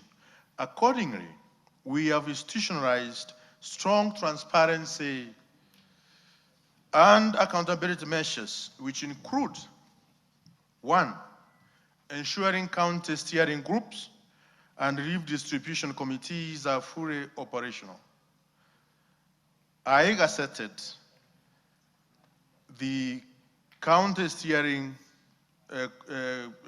committee on a gazette dated 23rd January of the year 2025. Number 2, promoting active involvement of members of parliament, county government, as well as county assemblies and local leadership. Mr. Speaker, all the counties I've visited, I've ensured the members of this House are involved in my visit so that we can democratize these interventions as much as possible. Number 3, continuous monitoring and evaluation and field verification by the ministry. Number 4, mandatory returns and distribution report from the counties and sub-counties to the ministry. And finally, Mr. Speaker, as I've said, democratization of the interventions through involvement of the members of parliament, officials from the county assembly, as well as grassroots leadership. These measures ensure that relief assistance is traceable, auditable, and equitable. I have personally taken time to be involved in the relief distribution in most of sub-counties. Question number 4. whether the government intends to declare the drought a national disaster and the interventions plan to follow such declarations. Honorable Speaker, the declaration of a drought as a national disaster is governed by the National Disaster Risk Management Policy of 2017, which establishes objective criteria to guide such decisions. The declaration would be necessary only if the drought overwhelms the existing national response capacity, thus prompting the President to seek regional and international assistance to support the country in response and recovery. While the current drought is serious, it has not yet overwhelmed the existing structures, the existing national structures to warrant the President or to warrant the Cabinet Secretary responsible for special programs to advise the President to declare it as the national disaster. Nevertheless, Mr. Speaker, government maintains heightened vigilance, and once threshold is met, the necessary declarations and escalation of response will be undertaken without delay. Question number 5. The long-term measures put in place by the ministry to address the current drought and build resilience in arid and semi-arid areas. Honourable members, the emergency relief alone cannot break the cycle of drought vulnerability. Accordingly, the government is investing in structural and long-term solutions, including 1, maintaining drought risk management and climate adaptation into national and county development frameworks, investing in water infrastructure, including dams, ponds, and boreholes. At the moment, Mr. Speaker, the NDMA and the National Youth Service have been instructed by the government to start desilting of most of the water ponds in counties which are affected by drought. Strengthening area warning systems and community preparedness, as well as integrating social protection programs to cushion the vulnerable household during shocks, as I mentioned on the issues to do with cash transfer. Mr. Speaker, as earlier stated, the State Department, in collaboration with the National Drought Management Authority, has continued to implement cash transfer program aimed at cushioning poor and vulnerable households. Most recently, an amount of Kenya shilling 778,536,900 shilling was dispersed to 133,101 households registered under the Hunger Safety Net program. The above measures, among others, will facilitate gradual shift from relief dependency to resilience building and self-reliance. Mr. Speaker, it's also worth noting that the government is in the process of setting up the National Infrastructure Fund, which this House, I'm sure it is discussing or it is undergoing through the process of registration, so that the National Infrastructure Fund can help the nation in building resilience projects such as dams and irrigation schemes. Honorable Speaker, the ministry is facing challenges. Allow me to briefly highlight some of the challenges my ministry faces in fulfilling its mandate. These challenges include: 1, inadequate technical staffing in the ministry, particularly in the State Department for Special Programs. Number 2, delay in enactment of disaster risk management bill, which is a critical legal clarity and coordination of disaster in the country. In this regard, I beseech this Honorable House to consider fast-tracking the passage of the bill to address some of these challenges.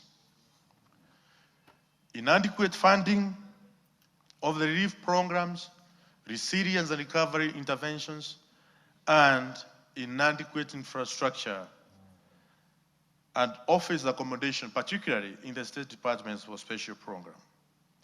Addressing these challenges, Mr. Speaker, will require strong cooperation between the executive and the Parliament.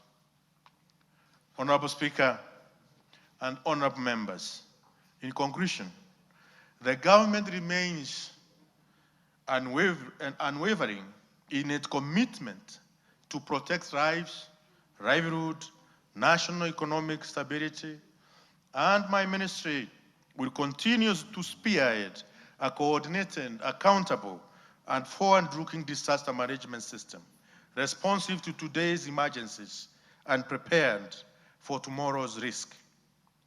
Thank you, Honorable Speaker. Thank you, honorable members, for your continued support. I look forward to a fruitful engagement. Mr. Speaker, allow me also to mention that my ministry, through the State Department for Public Service and Human Capital Development, National Youth Service is facing serious budgetary cuts. We requested 23 billion Kenya shilling, Mr. Speaker, for the purposes of doubling the intake from 20,000 to 40,000 youth to be trained in paramilitary training, national vocation, as well as national service. This will not be possible if this House will allocate 10 billion Kenya shilling to the National Youth Service. Mr. Speaker, sir, Huduma Kenya Secretariat, we have 59 Huduma centers in the Republic of Kenya, and we have more than 300 sub-counties in Kenya. We have 290 constituencies in Kenya. Therefore, many constituencies don't have Huduma centers. We have Huduma centers which have been built, but they are not operationalized. We requested a sum of 1.5 billion Kenya shilling to ensure that we get more Huduma centers across the country.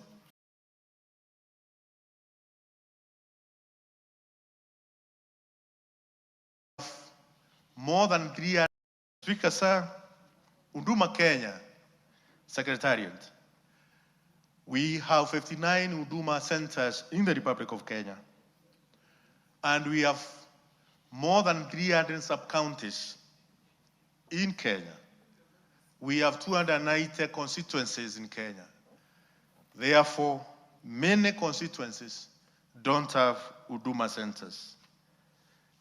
We have Huduma centers which have been built, but they are not operationalized. We requested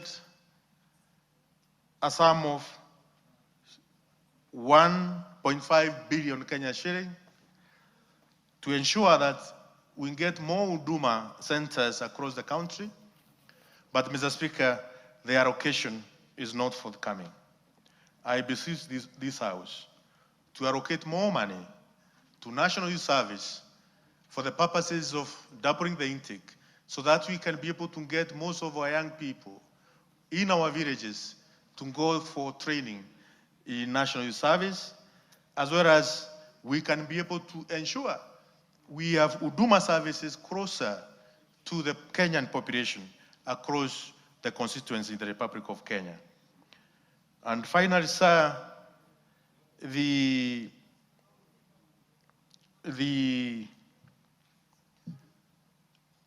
ministry is also facing challenges in terms of unifying all the government services, public service transformation, which requires additional funding to ensure we are capable as public servants to serve very agile population, which the mean age is 22 years. These are young people who requires government services at their comfort. I thank you, Mr. Speaker. God bless you, God bless Kenya, and may God bless the President of the Republic of Kenya. Thank you. Now you take your seat. We'll take supplementary questions, starting with the questioner, Farah. We'll take those who want to ask. You record, then you. Thank you, Mr. Speaker. All of them. I have 3 follow-up questions. First, I want to acknowledge and appreciate the CS and his peers for doing a wonderful job during this time, despite having challenges in terms of budget. Mr. Speaker, my question is, the Waziri talked about feeds, animal feeds. The animal feeds that he talked about has not yet been supplied in the various counties as per today. My question now is, how many tons of feeds were allocated in each and every county, or specifically each constituency, or even the beneficiaries of that feed, animal feeds? And what was the budget? Number 2, Mr. Speaker, the Waziri talked about saying that the drought cannot be declared emergency at the moment because it has not overwhelmed the government. My question is, how do we measure the loss that the people in northern and asal areas undergo each and every drought season?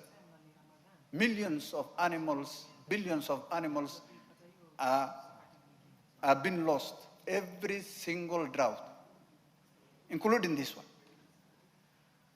What measures do government take or have to see or declare this drought as an emergency? To me, where I stand, Mr. Speaker, the drought has, as this Wazir has already explained, several counties are at alarm stage. Others are at emergency stage. What happens, or are we waiting? What are we waiting for? Are we waiting when all the animals perish and everybody becomes poor, so that the government comes in and chips in and say it has overwhelmed us and we need extra resources? He has already said also, Mr. Speaker, he has already said he has a challenge of also funding. He has admitted, the Waziri admitted that there is shortage of funding to mitigate this drought. That clearly shows the government has no capacity to handle this drought alone. And it is the right time, Waziri and the drought management team, to consider and save these people who are suffering every time, losing billions of animals. Thank you, Farah. You'll end there. The rest, the joyriders, 1 question each. I indulge Farah because he's the owner of the question. Honorable Kainan. Thank you, Mr. Speaker. Mr. Speaker, from the onset, allow me to thank the Minister and his two peers for doing a wonderful job under very difficult circumstances. Mr. Speaker, this challenge has always been there. But I think it is the high time, before I ask my question, allow me to just state some historical facts. This season has been there with us since time immemorial. But Mr. Speaker, during the colonial time, we used to have livestock grazing zones. We used to have livestock holding grounds. We used to have livestock migratory routes. We used to have, the whole thing, this natural disaster used to be there, but it used to be managed very well. Mr. Speaker, right now, people have been left on their own. As much as we appreciate, the minister was in my concerns the other day, and I really appreciate because he did a wonderful job. He has also gone to different places. I remember the last minister, actually, who did the same job that he has done was the Honorable Sharif Nasser, when he was the minister in charge of the same department in the office of the president. Mr. Minister, we appreciate. But that's the theoretical part of it. What you need to do right now, and this is the question, Mr. Speaker, drought is a natural calamity. But we have the weather forecasting facility, which means these days is so accurate, so predictable, and we can use that as a basis to predict how this issue can be dealt with. Mr. Minister, as a government, for years, our communities have been reduced to depend on relief. And that's dehumanizing. As we speak today, so many people in our region are dying. I'll tell you this, you may not have been told. So many families have lost everything. Many school children are out of school. It's not just enough to say you are waiting for a report from the National Disaster Management Team. Isn't it the high time that you declare this? I understand the dynamics, but that's not enough. There's a bit of business, there's a bit of national interest, but there is nothing more important than the lives of our people. Can you consider requesting the government, led by His Excellency the President, to declare this a national disaster? Secondly, only one, okay. Waziri, there are countries that have faced similar challenges. Countries like Saudi Arabia, Israel. They sat down, looked at the different geographical locations of their country, and came up with prudent measures to deal with this. Isn't it the high time under your leadership to consider this so that this problem is dealt with once and for all? Thank you, Mr. Sane, what is out of order? Mr. Speaker, my point of order was in reference to Article 208, Sub-Article 1 of the Constitution, which provides for contingency funds. What is the rush for the declaration of an emergency when the Constitution stipulates that the government must be prepared upfront and avail financial resources to make sure that there is no life and livelihoods lost? It is something within our Constitution. What does it really mean to declare an emergency when contingency funding itself is empty and that constitutional clause is not fully implemented, or implemented rather, Mr. Speaker? Is it in order to declare an emergency when there is a constitutional mechanism? Thank you, Honorable. Minister, not all those you respond. Now, one question each. Thank you, Honorable Speaker. Waziri, thank you so much. I've gone to Marsabit with you several times, and thank you for the good work you keep doing together with your PSS. Distribution of food, I know, has been done and the government will continue doing, but for the livestock, we have not seen much. Then there is the component of water tracking. That is really pushing us because we are all using our personal money to help the people in northern Kenya.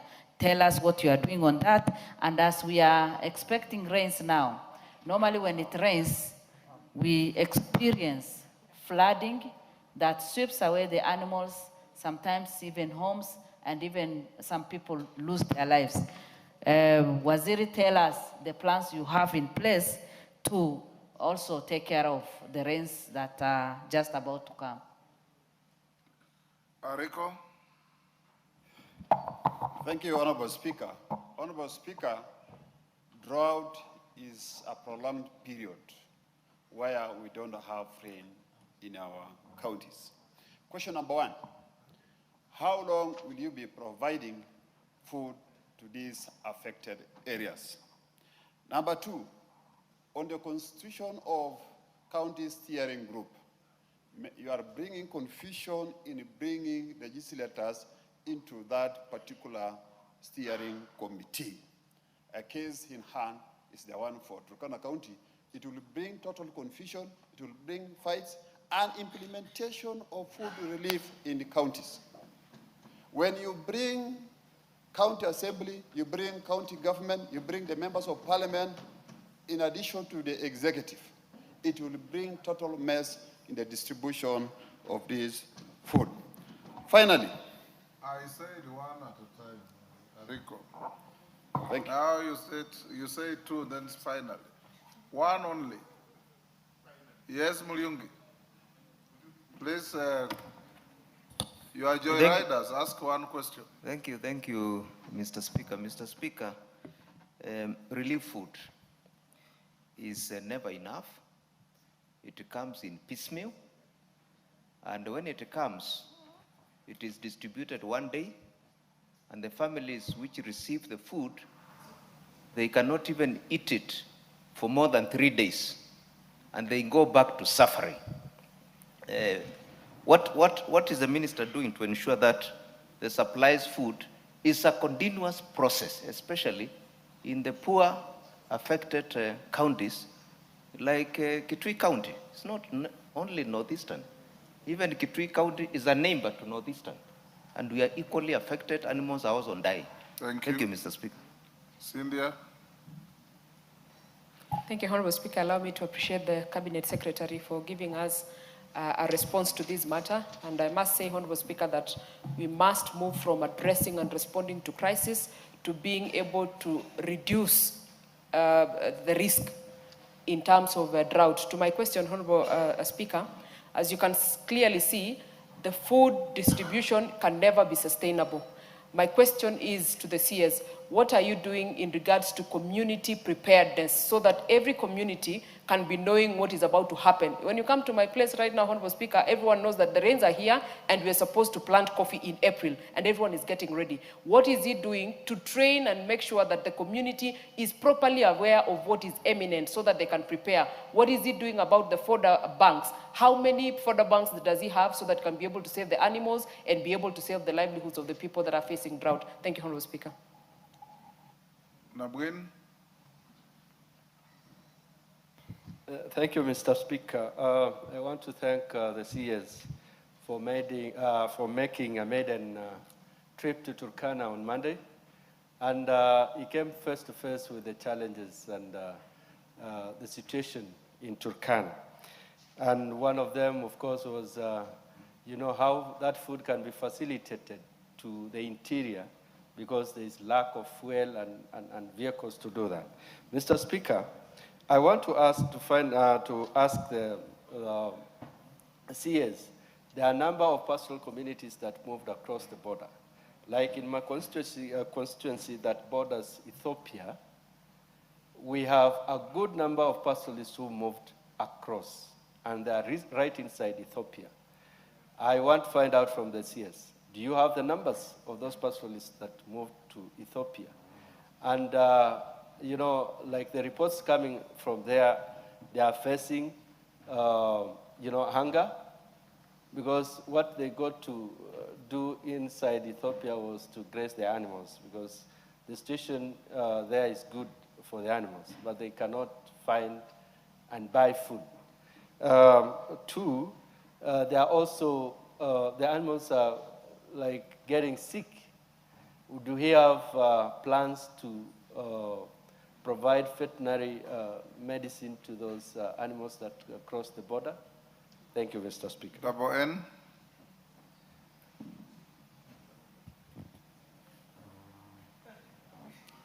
Thank you, Honorable Speaker. And I want to take this opportunity to congratulate Waziri Roko for a job well done during this time of drought across many counties and regions.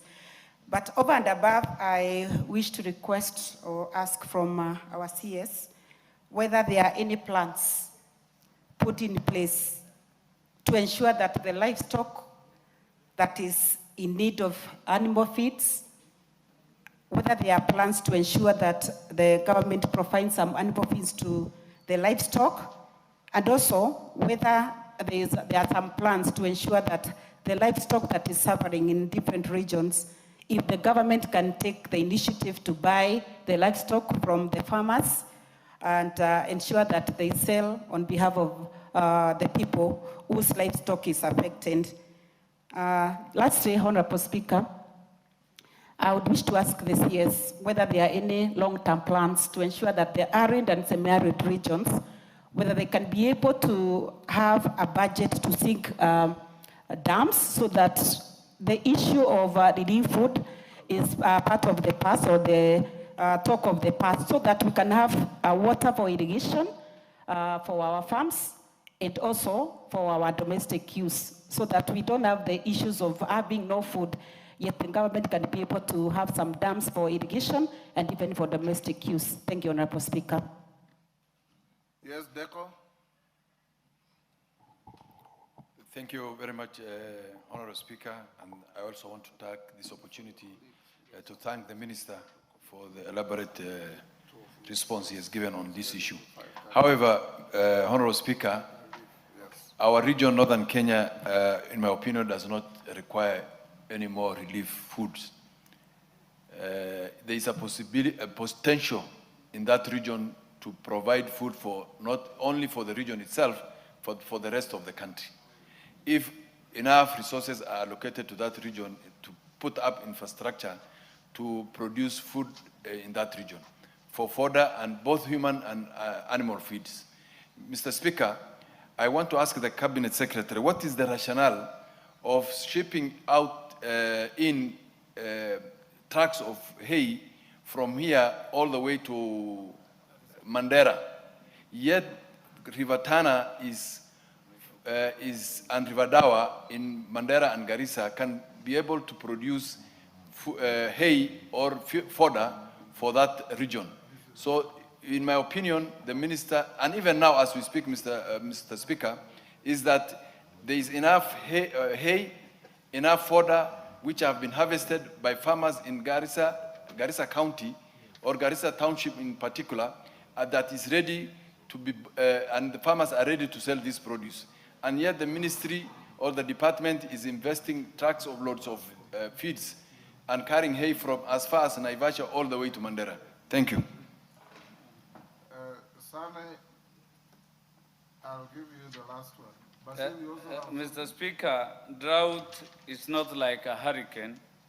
Neither is it a disaster which occurs within a short time lag. Drought is there to stay and is part and parcel of our seasonality.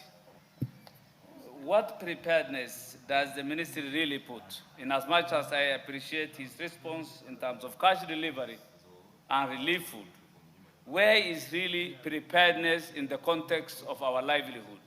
Livestock. How many boreholes did they drill, say in Wajir North, to make sure that the livelihoods of the pastoralists are safeguarded?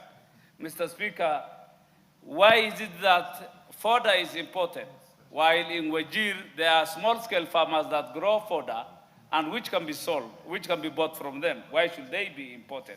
And what are the ecological consequences of importing grass from another part and take it to an asal? Did they really study the consequences?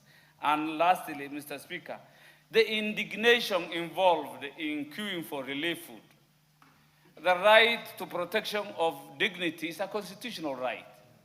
Must we, 63 years of independence, queue for relief food? Why should Kenyans be indignified to that extent? Thank you. the last one I'll give to Basil. Thank you, Mr. Speaker. Yes, Basil. Yeah, thank you, Mr. Speaker, and thank you to my brother, C.S. Ruku, for great work and great response to the questions asked. My question is, how is the ministry integrating drought response into the broader climate adaptation policy? And then what measures are in place to prevent issues of dependency particularly on relief food? Thank you, Mr. Speaker. Yes, Emase, since you are only the minister, you respond. Thank you, Honorable Speaker. Even in terms of there are pockets of people of famine, there are people going without food. But having said that, Honorable Speaker, I just want to emphasize that distributing food to drought-affected areas does not solve the problem. It will never be sustainable. So I think the minister needs to come up with more innovative interventions and just probably do an audit, because there are a lot of programs. There's the Livestock Development Program. There is the African Development Bank Arid Land Projects.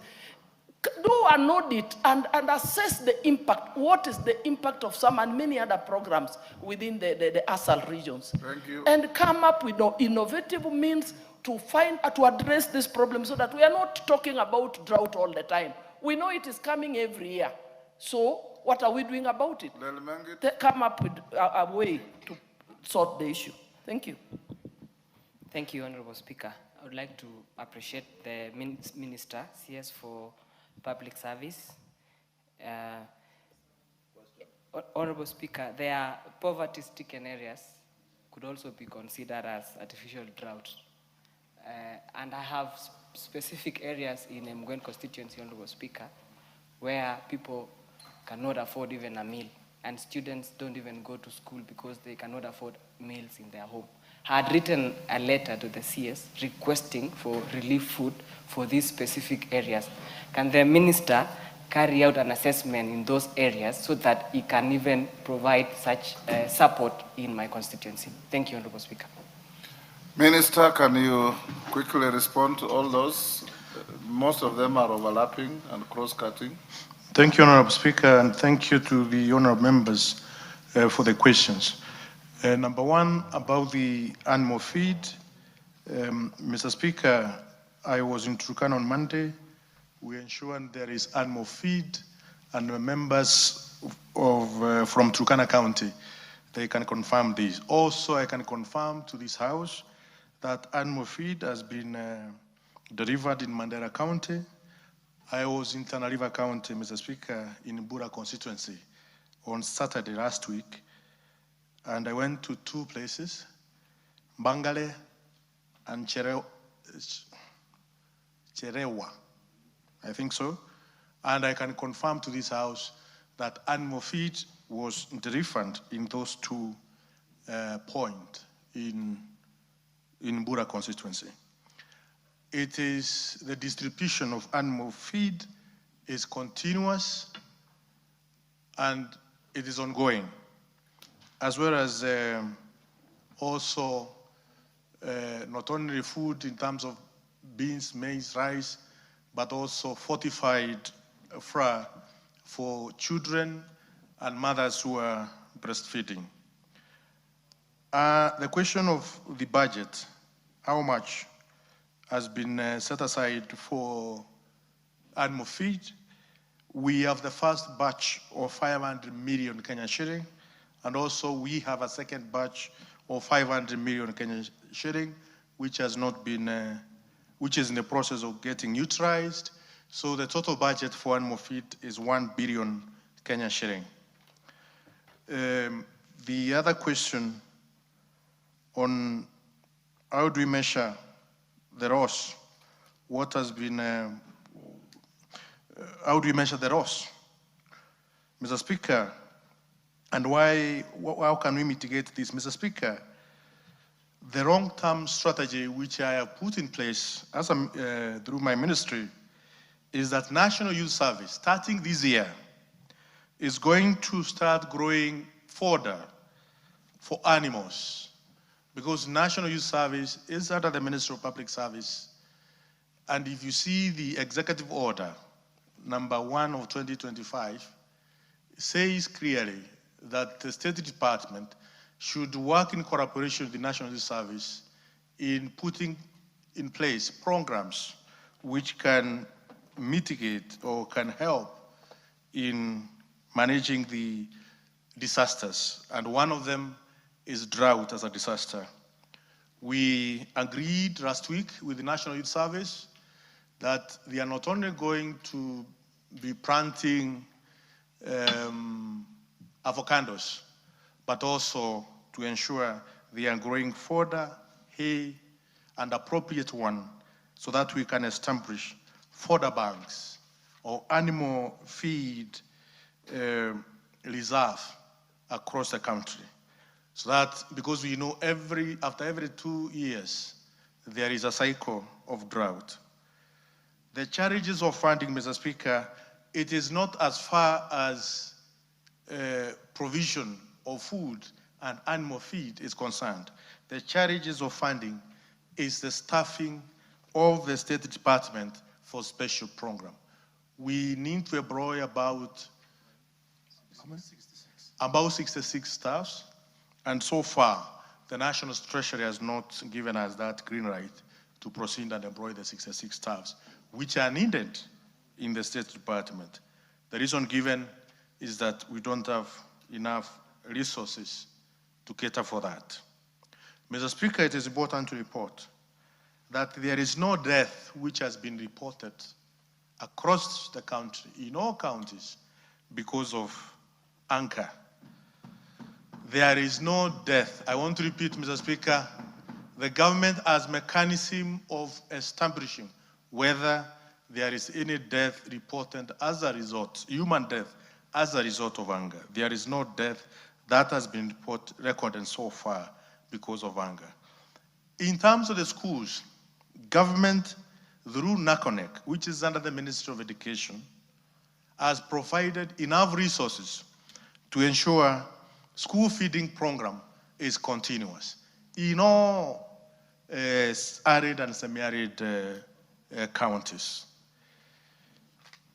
Mr. Speaker, water tracking. I was in Mbura on Saturday, last week on Saturday. National Youth Service is providing water tracking in Tana River County. I flagged off water bosses from National Youth Service to provide water tracking in Tana River. We have allocated water bosses from National Youth Service in different counties. And we have also mobilized other regional bodies which have water boosters to help in water tracking. As far as the flooding is concerned, Mr. Speaker, the ministry and the government is prepared to take care and address the issues of flooding. There are some flooding which has been reported in Migori County, and we are taking care of that. We have enough resources to take care of flooding. Mr. Speaker, also the question of how long will you be providing food?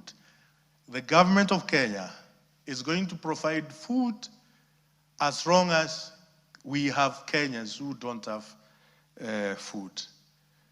As long as there is a Kenyan who does not have food, who is facing lack of food because of hunger, the government of Kenya is committed to ensure there is food provision. Mr. Speaker, just to elaborate on that, we have also been providing, government has also been providing food in urban areas, especially in Nairobi County. We have many slums. I have been in almost every constituency in Nairobi County, ensuring that we are giving food and other non-food items in Nairobi County. About confusion created, as mentioned by member from Turkana County. Mr. Speaker, the PMF Act, Regulation 1910, provides or gives the minister, gives me powers to gazette what you call county drought management committees. It is the law which provides the cabinet secretary powers to gazette committees, county drought management committees in 23 arid and semi-arid counties so that they can help in managing drought. It is a good process of democratization Minister, of this process. Minister, you may have missed his point. His point was, are you able to depoliticize the distribution of food by weeding out politicians? Isn't that what you said? So that you let it be a government-led technocratic approach, so that politicians don't jump on the bandwagon to gain cheap political mileage at the expense of deserving wananchi. I think, Ariko, that was your question. I thought that's what Ariko said, that give to Ariko. I understood you that way. Honorable Speaker, that's partly.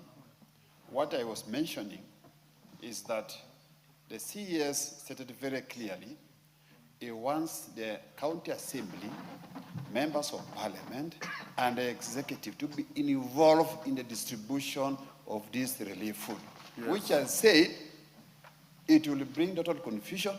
That is what I have paraphrased, isn't it? Yes. That's what you said, and that's what I have paraphrased. Mr. Speaker, the issues to do with accountability and transparency, before members of parliament have complained that the GAO team is selling the food, they don't know when the people they represent, when they are getting food. It has been a very thin line. Because also, Mr. Speaker, the members of the GAO, they are not also very, very comfortable when it comes to involving all the politicians in the process. But, Mr. Speaker, for there to be accountability, for there to be transparency, for people who are 50 kilometers away from where the food is being distributed, for there to be someone to say, we have another village 50 kilometers from here, they must also get food. We will need this process to be as accountable, transparent as possible. And therefore, involving people, involving local leadership. That's why I gazetted County Drought Management Committee, so that we can ensure it is not only politicians or GAO who are getting themselves involved in this process, but we have community leaders through County Drought Management Committee to get in this process so that every person who is affected by drought can get food. One more issue you have not touched on, yes, is, which I consider important, is the issue raised by Napwil. I'm not done, Mr. Speaker. Oh, you have not done? I'm not done. Okay. The other is about whether we know the number of animals who are across the border, animals as well as livestock as well as people across the border in Ethiopia. Mr. Speaker, it's not only Ethiopia, but also we have people in Uganda and South Sudan who are there with their livestock. We are in a process of getting the actual numbers, and I can provide this information, Mr. Speaker, by next week to this House, as far as how many people are in Ethiopia, how many people are in South Sudan, and how many people are in Uganda.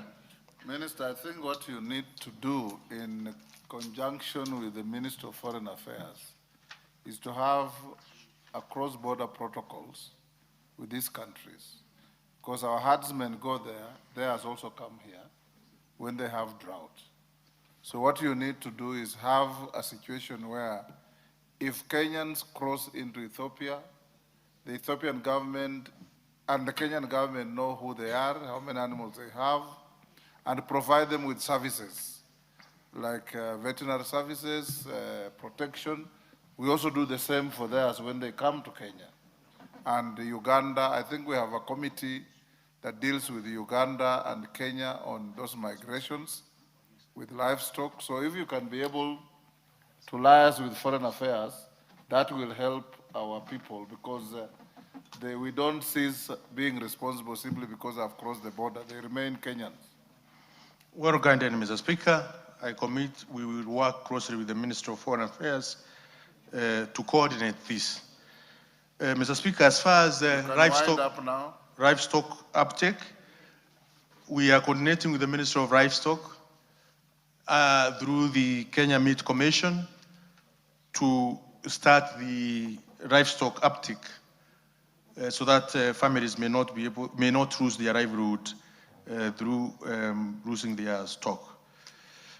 Finally, shipping of hay from Naivasha all the way to Northeastern. Mr. Speaker, we, as a ministry, we are committed in buying hay in Ramu, in Wajir, and other parts of the country where we have hay. We have done that.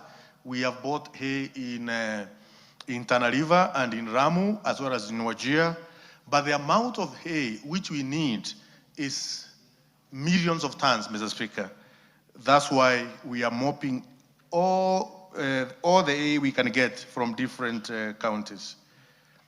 Also, about boreholes, as I said, Mr. Speaker, in my response, National Drought Management Authority has an allocation of 350 million, and part of that money is to rehabilitate the boreholes which are not working. How the ministry is integrating the broader aspect of climate change. Mr. Speaker, if you look at the act which constitutes National Drought Management Authority, from the first page to the last page talks about the climate change. And we are doing a lot as far as the climate change is concerned in terms of adaptation and mitigations, restoration of landscapes, and also in proper coordination with the Ministry of Environment and other institutions which are the Ministry of Environment and National Drought Management Authority to ensure what the ministry is doing is well targeted as far as climate change is concerned. Mr. Speaker, I thank you. Honorable members, we'll stop here. Perhaps, Honorable Ruku, as you go, something that no member has asked. We have drought in the north. We have plenty of food and rain in the west. What arrangements do you have as a ministry to be moving food from food secure areas to food insecure areas so that you support the farmers in those areas? Number two, we seem to have a misplaced notion in this country that food means maize and rice.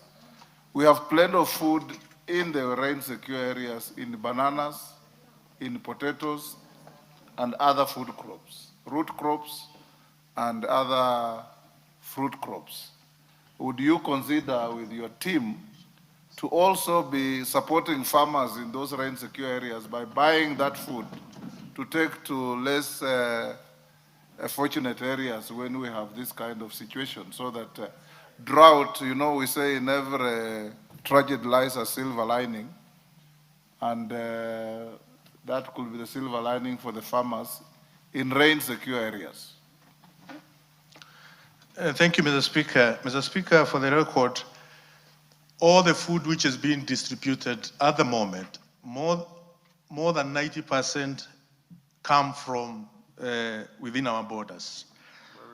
Mr. Speaker, I have instructed my technical team to come up with a framework for procurement which can incorporate all the food we are talking about, bananas, cassava.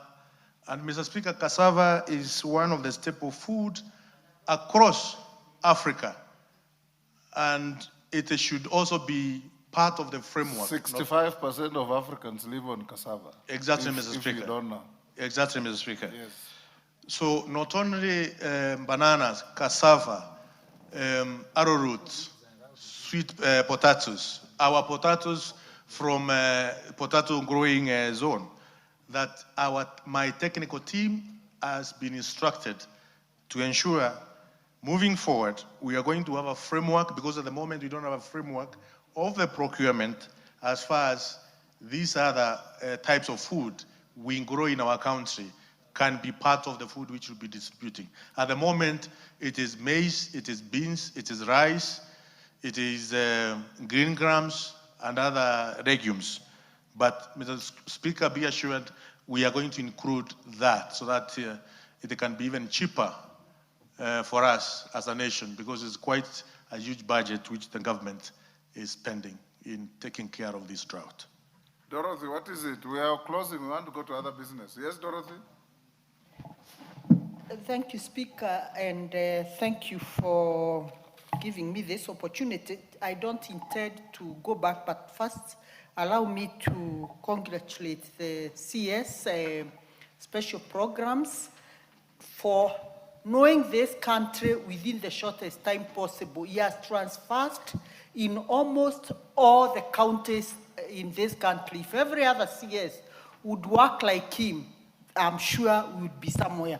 My only concern, Speaker, I just wanted to indulge him in, could he consider, as he is considering working with the Ministry of Environment, to even involve the Ministry of Agriculture so that we can go educating our people in Asno areas and other areas how to plant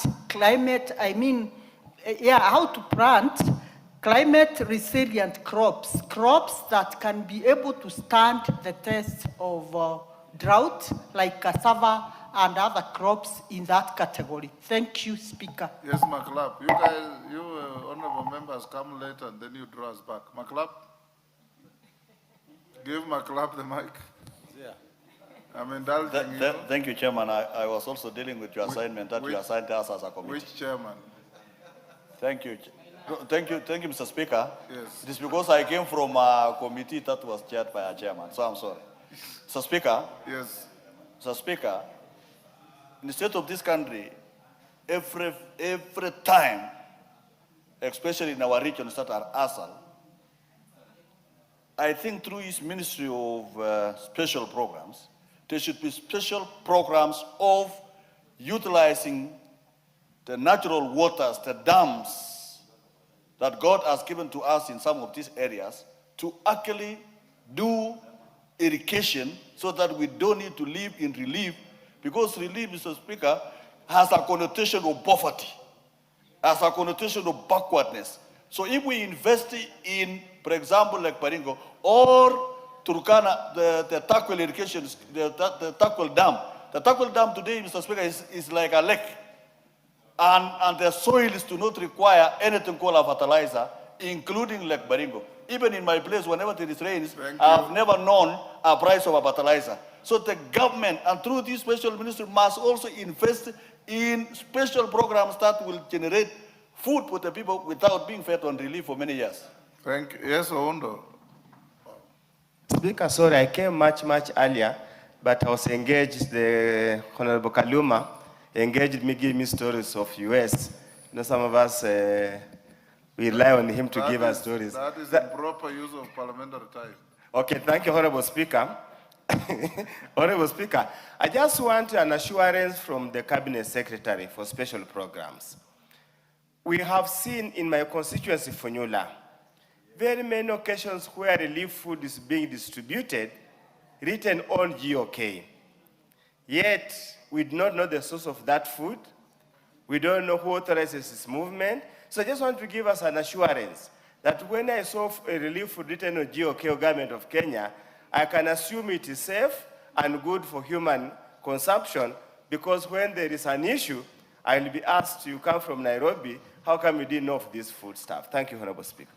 Honorable Ruko, all those are just comments. I'll release you to go. Yes, Russell.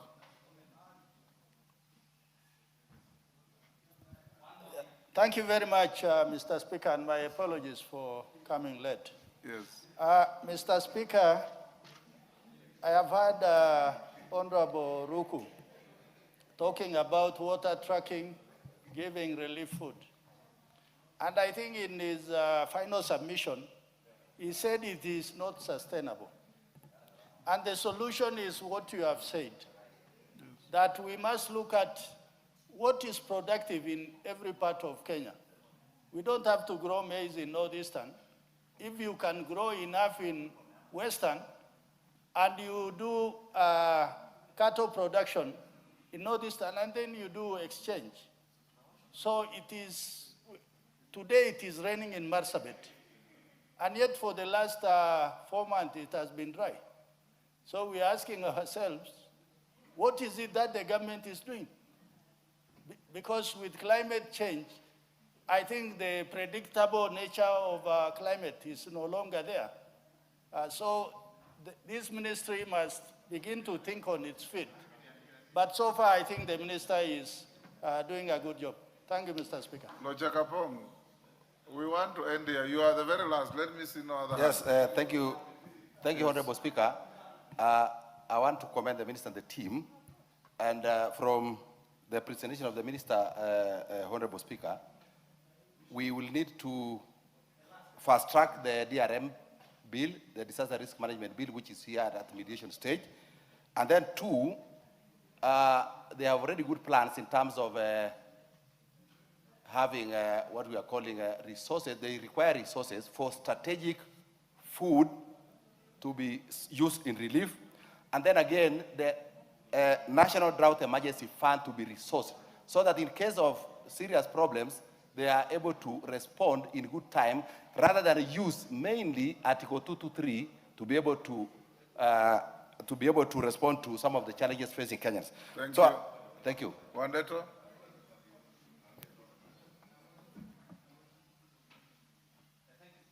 Give Wandeto the mic. Honorable Wandeto. There's one next there.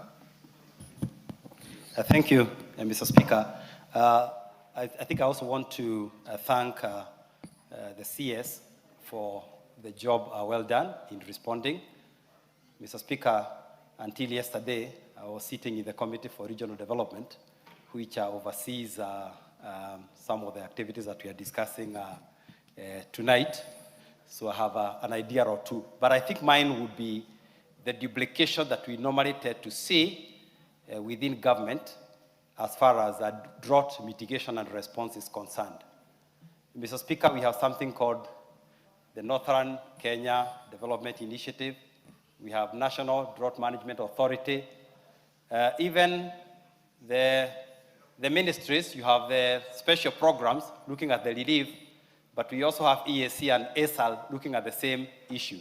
So I think mine is to ask the Cabinet Secretary, especially as they continue with the, sitting in Cabinet, to see how we can bring all these initiatives to do with the relief in one coordinated thing. Because if we were to add the donor initiatives, Mr. Speaker, we should not be talking about, food insecurity in Northern Kenya. For the last 60 years, donors have been stepping over each other, trying to help Northern Kenya.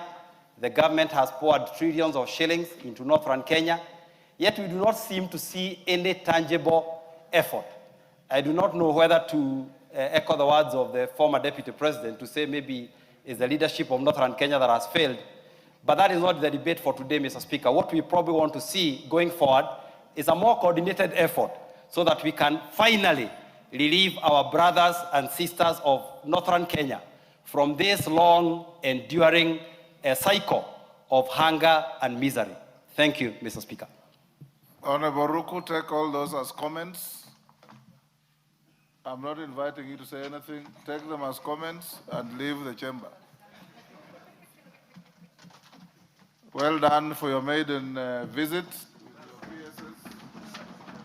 Thank you, Mr. Speaker.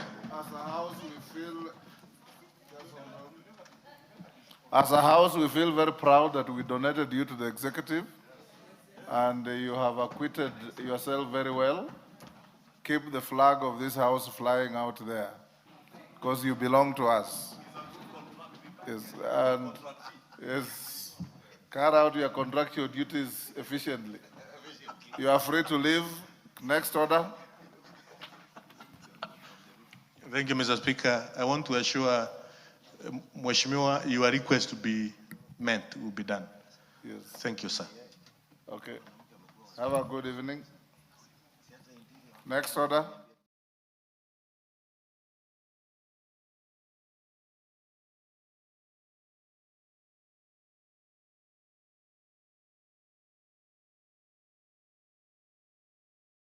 Prompting the existing national response capacity, thus prompting the President to seek regional and international assistance to support the country in response and recovery.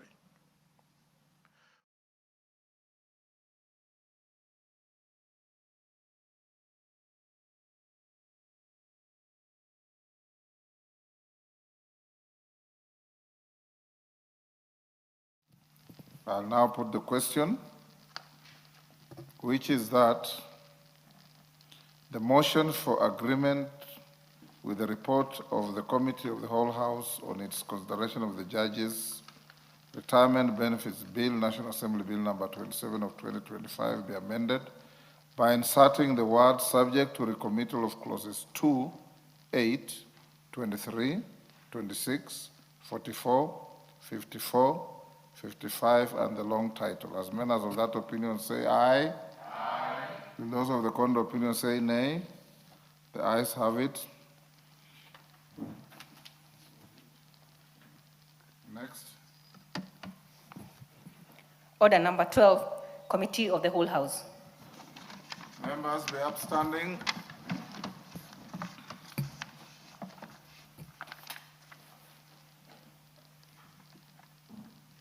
Mayaka, pay attention to what's going on in the House.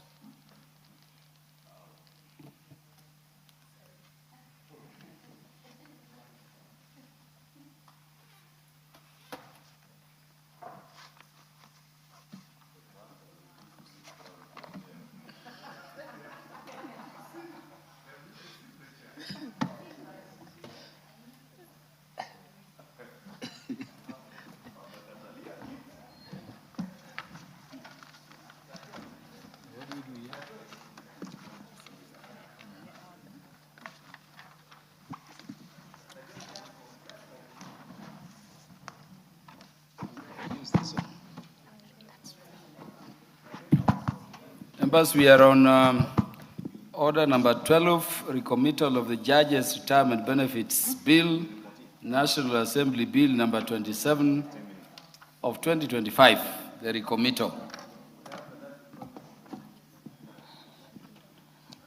Clause 8. Honorable members, I propose the question that clause 8 be part of the bill.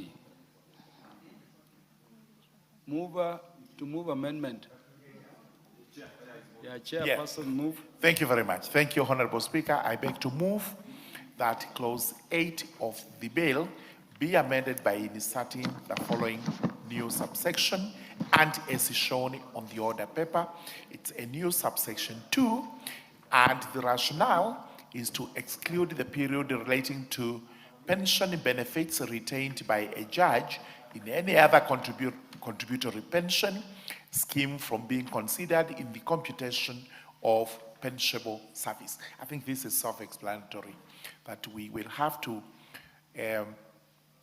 pension benefits retained have to be considered when it comes to computation of the pensionable service. Thank you. Honorable members, I propose the question that clause 8 be amended as proposed.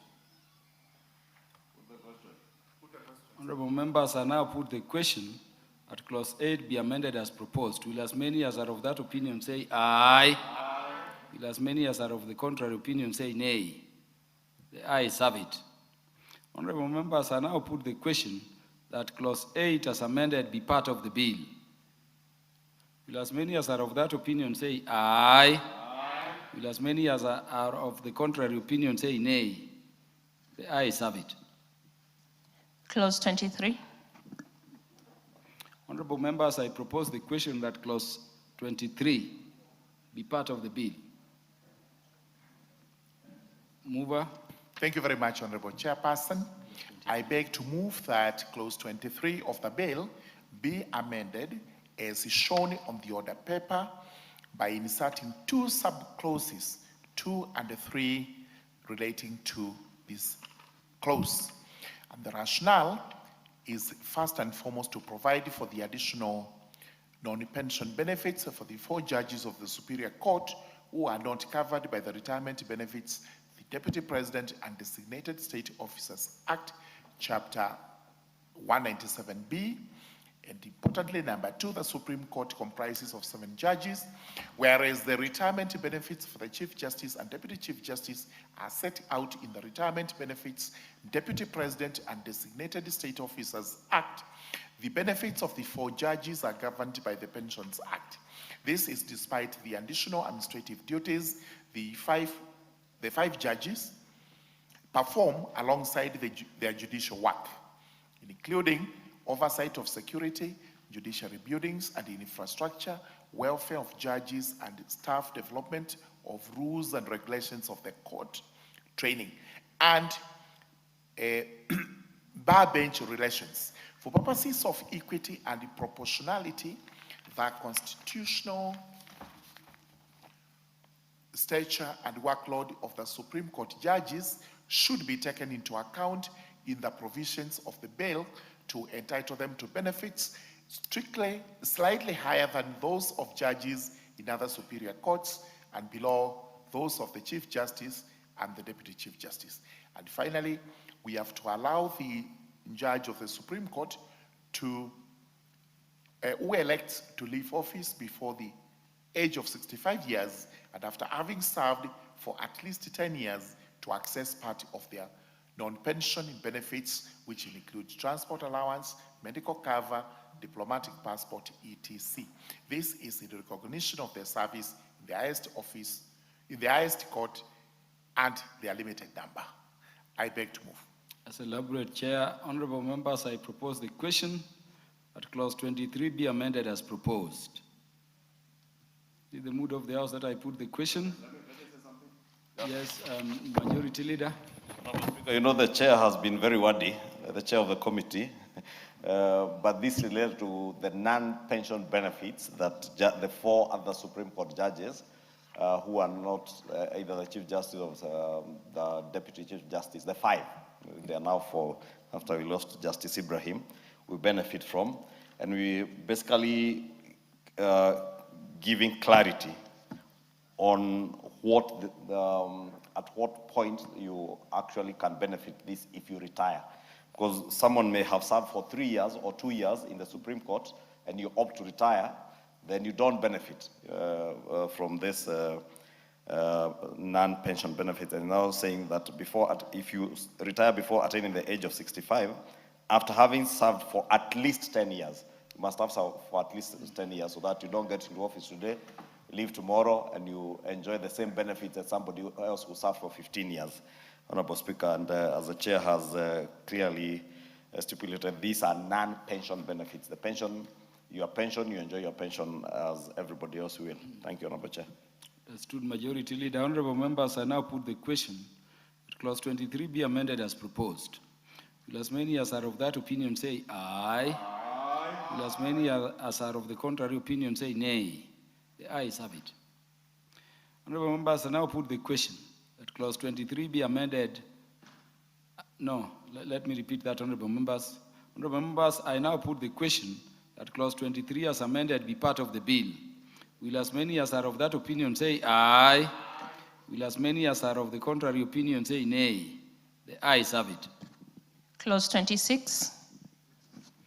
Honorable members, I propose the question that clause 26 be part of the bill. Mover. Thank you very much, Honorable Chairperson. I beg to move that clause 26 of the bill be amended in subclause 1 and as shown on the order paper. And we are doing A and B. The rationale is to provide for a judge's monthly basic salary as the basis for computation, as basis for computing the monthly contribution made to the judge's retirement benefits scheme by the judge, which is now going to be 7.5%, and the government doing 15%. Honorable members, I propose the question that clause 26 be amended as proposed. Majority Leader, and to say something? Yes, Chair. Again, Chair, the purpose of many of these recommittal clauses is to create clarity as opposed to what was in the bill that might have been a bit ambiguous. And this particular amendment is creating the clarity that your pension will not, or your retirement benefits will not be pegged on past pensionable emoluments. Because pensionable emoluments could include your other allowances, transport allowance, house allowance, mileage allowance for those who may be benefiting from it, to restrict it to basic salary so that the judges will be their monthly contributions will be computed based on the basic salary. So you take 7.5% of the basic salary, and the employer, the Public Judicial Service Commission of the government, contributes 15% of their basic salary, so that there is no ambiguity on what this pensionable emoluments, as was in the bill before, as we had passed last week, was. Now it's clear it will be based on basic salary. Thank you. And I support. Thank you. Honorable members, I now put the question that clause 26 be amended as proposed.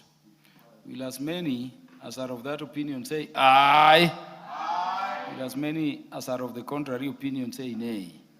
The ayes have it. Honorable members, I now put the question that clause 26 be, let me repeat again. Honorable members, I now put the question that clause 26 as amended be part of the bill. Will as many as are of that opinion say aye? Aye. Will as many as are of the contrary opinion say nay? The ayes have it. Clause 44. Honorable members, I propose the question that clause 44 be part of the bill. Mover. Thank you very much, Honorable Chairperson. I beg to move that clause 44 of the bill be amended as shown on the order paper. And what we are doing purely is to correct a cross-referencing error and to insert the missing word after, so that it is now tidy and we know exactly when this comes into effect. Thank you. Honorable members, I propose the question that clause 44 be amended as proposed.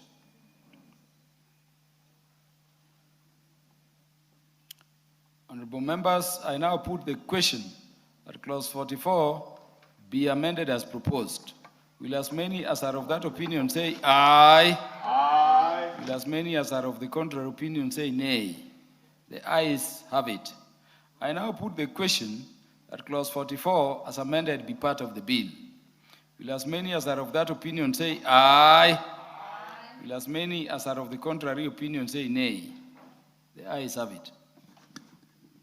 Clause 54. Honorable members, I propose the question that clause 54 be part of the bill. Mover. Thank you very much, Honorable Chairperson. I beg to move that clause 54 of the bill be amended as shown on the order paper, purely to include the phrase of the Constitution. And what we are doing is to insert these missing words for purposes of clarity of that particular section. I beg to move. Honorable members, I propose the question that clause 54 be amended as proposed. Honorable members, I put the question that clause 54 be amended as proposed. Will as many as are of that opinion say aye? Aye. Will as many as are of the contrary opinion say nay? The ayes have it. Honorable members, I now put the question that clause 54 as amended be part of the bill. Will as many as are of that opinion say aye? Aye. Will as many as are of the contrary opinion say nay? The ayes have it. Clause 55. Honorable members, I propose the question that clause 55 be part of the bill. Sorry. Thank you very much, Chairperson. I beg to move that clause 55 of the bill be amended as shown on the order paper. The justification is exactly what I have given as regards clause 23, which has been amended. It's purely to ensure that these judges are slightly lower than the Chief Justice and the Deputy Chief Justice, and also that their benefits, which are not covered by the Act, the Deputy President and designated state officers are now covered. So I beg to move. Honorable members, I propose the question that clause 55 be amended as proposed. Honorable members, I put the question that clause 55 be amended as proposed. Will as many as are of that opinion say aye? Aye. Will as many as are of the contrary opinion say nay? The ayes have it. Honorable members, I now put the question that clause 55 be as amended be part of the bill. Will as many as are of that opinion say aye? Aye. Will as many as are of the contrary opinion say nay? The ayes have it. Clause 2. Honorable members, I propose the question that clause 2 be part of the bill. Thank you very much, Honorable Chairperson. I beg to move that clause 2 be amended as shown on the order paper, where we are making a definition of retirement savings account. The purpose is purely to cross-reference because there was an error in this. We want to correct that error, and I beg to move. Honorable members, I propose the question that clause 2 be amended as proposed. Honorable members, I now put the question that clause 2 be amended as proposed. Will as many as are of that opinion say aye? Aye. Will as many as are of the contrary opinion say nay? The ayes have it. I now put the question that clause 2 as amended be part of the bill. Will as many as are of that opinion say aye? Aye. Will as many as are of the contrary opinion say nay? The ayes have it. Long title. Honorable members, I propose the question.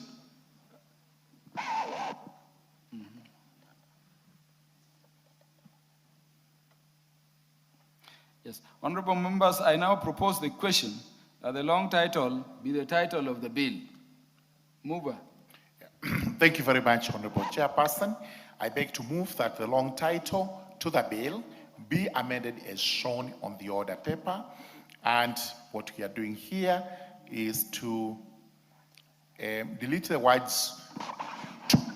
2 appearing immediately after the word benefits and substituting therefore the word of, purely to say to say that the pension benefits are of judges, not to judges, purely to correct what we think is a grammatical or typographical error.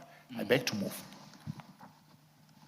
We are known for detail, Honorable Chair, Justice and Legal Affairs Committee. Honorable members, I propose the question that the long title be amended as proposed. Honorable members, I put the question that the long title be amended as proposed. Will as many as are of that opinion say aye? Aye. Will as many as are of the contrary opinion say nay? The ayes have it. Honorable members, I now put the question that the long title as amended be part of the bill. Will as many as are of that opinion say aye? Aye. Will as many as are of the contrary opinion say nay? I want to put this again.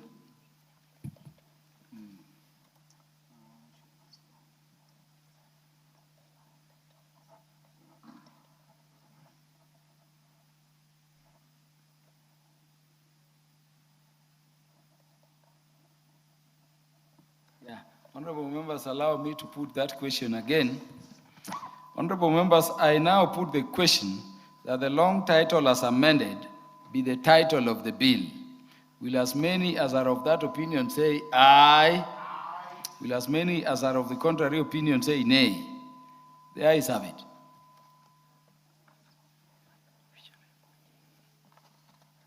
Mover to move reporting.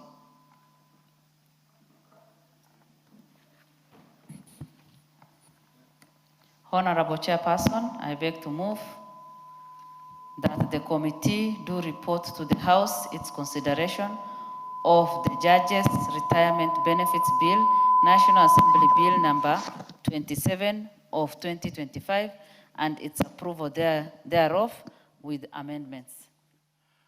Honorable members, I put the question, which is that the committee do report to the House its consideration of the Judges' Retirement Benefits Bill, National Assembly Bill number 27 of 2025, is approval thereof with amendments. As many as are of that opinion say aye. Aye. As many as are of the contrary opinion say nay. The ayes have it.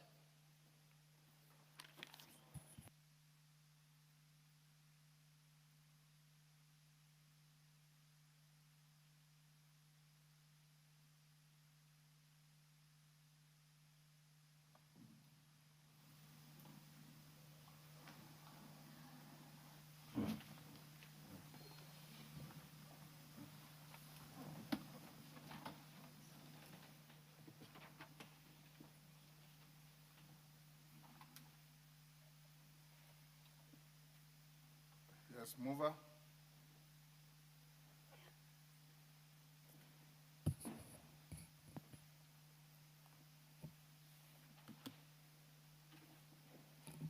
Is the mover or the chairperson reporting? Hold on. chairperson.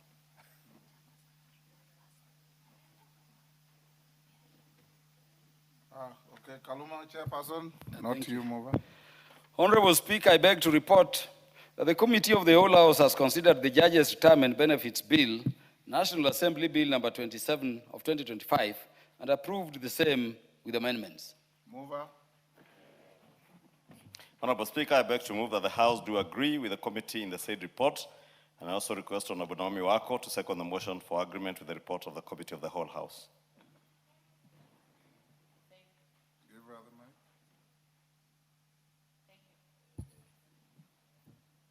Thank you, Honorable Speaker, and I second.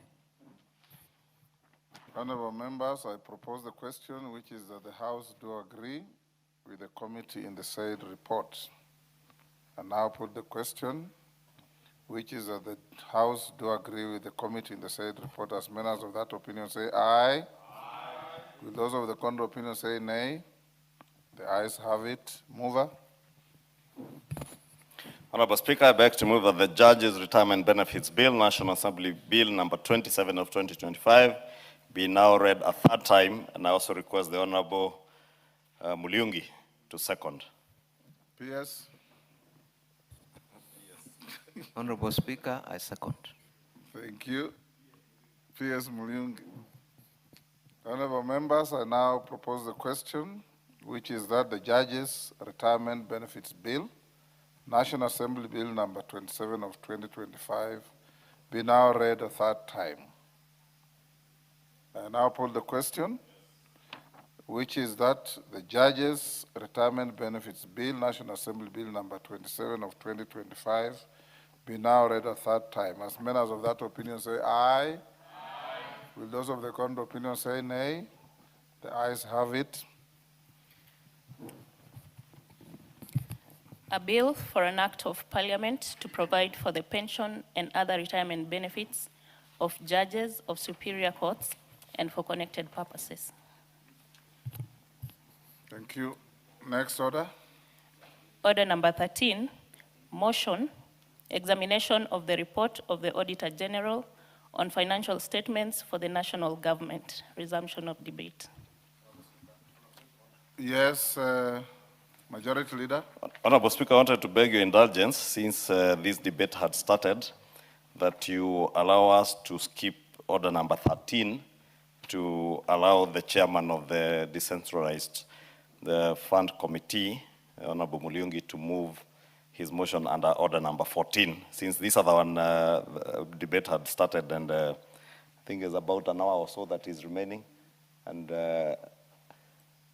just for the convenience of the House, we allow Honorable Muliungi to move order number 14.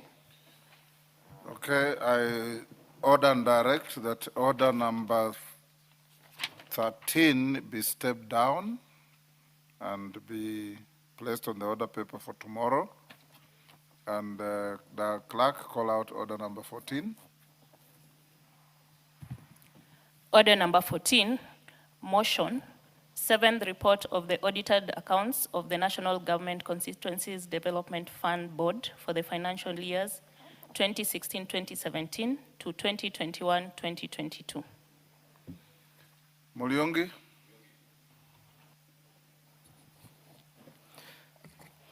Honorable Speaker, I beg to move that this House adopts the 7th report of the Decentralized Funds Accounts Committee on its examination of the audited financial statements for the National Government Constituency Development Fund Board for the financial years 2016-17, 2017-18, 2018-19, 2019-2020, 2021-2020, 2020-2021, and the 2021-2022 laid on the table of the House on Tuesday, 2nd of December 2025.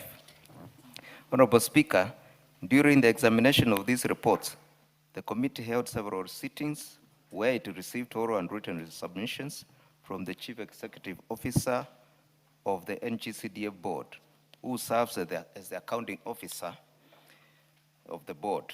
The committee examined the reports covering 6 financial years identifying recurring issues and cross-cutting challenges that affect the fund's operations at the national level.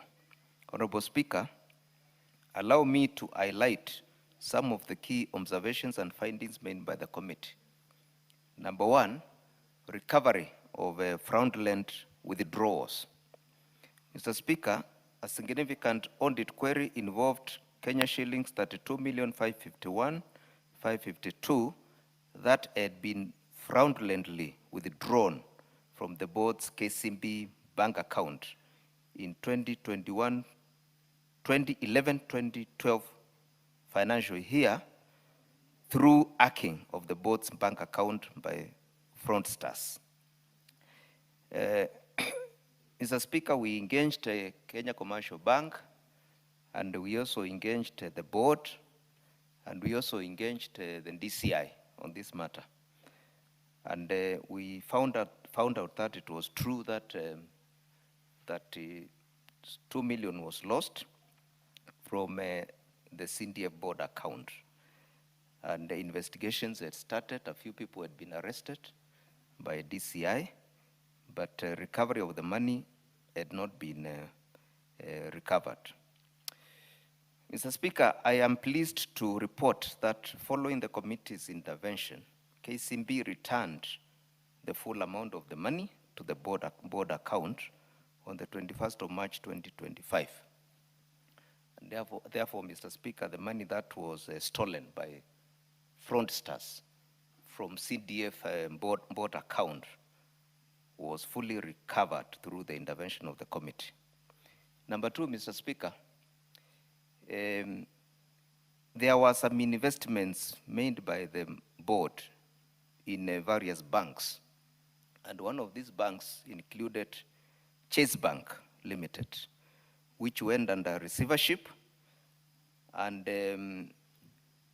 82,884,891 was frozen in that bank, and later protected by the Kenyan Deposit Insurance Corporation, KNDIC. KNDIC, according to their act, is mandated to return back 500,000 shillings maximum to depositors if a bank is under receivership. And therefore, 500,000 shillings was returned to the board of NGCDF account by KNDIC.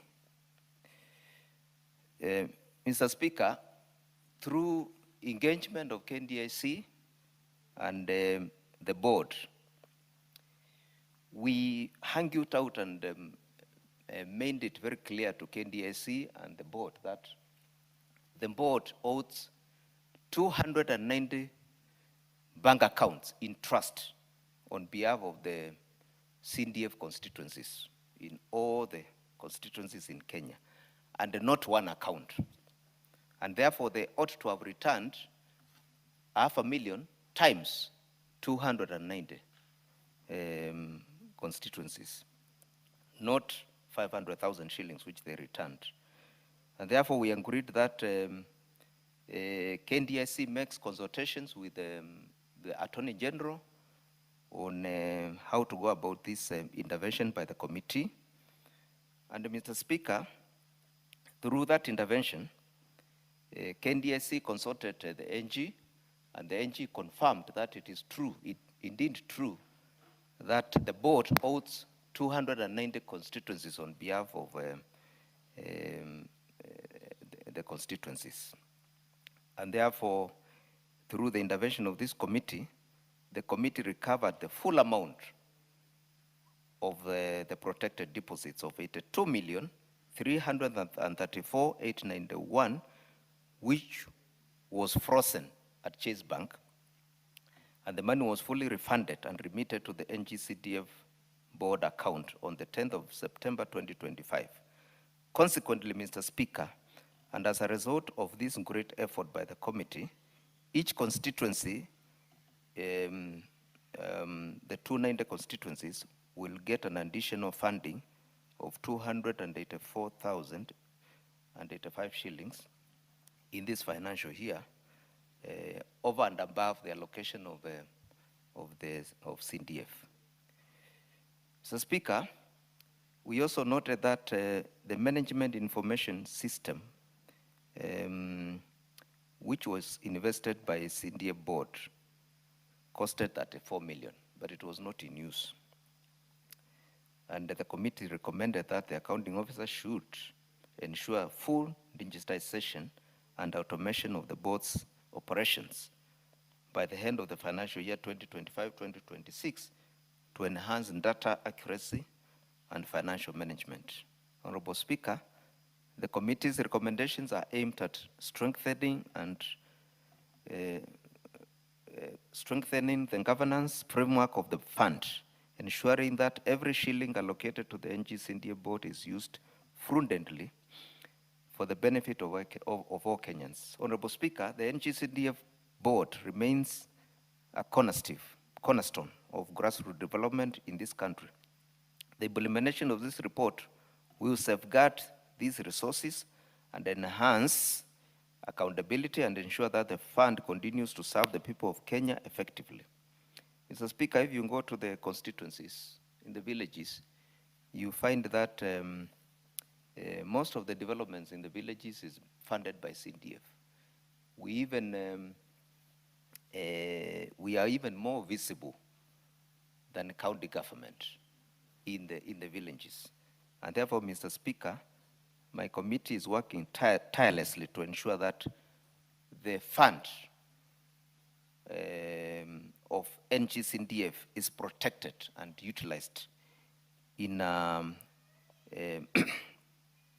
proper manner and safeguard the interest of the Kenyans. Honorable Speaker, I would like to thank the committee members for their dedication and the Office of the Speaker and the Clerk for the support they accorded this committee in discharge of its mandate.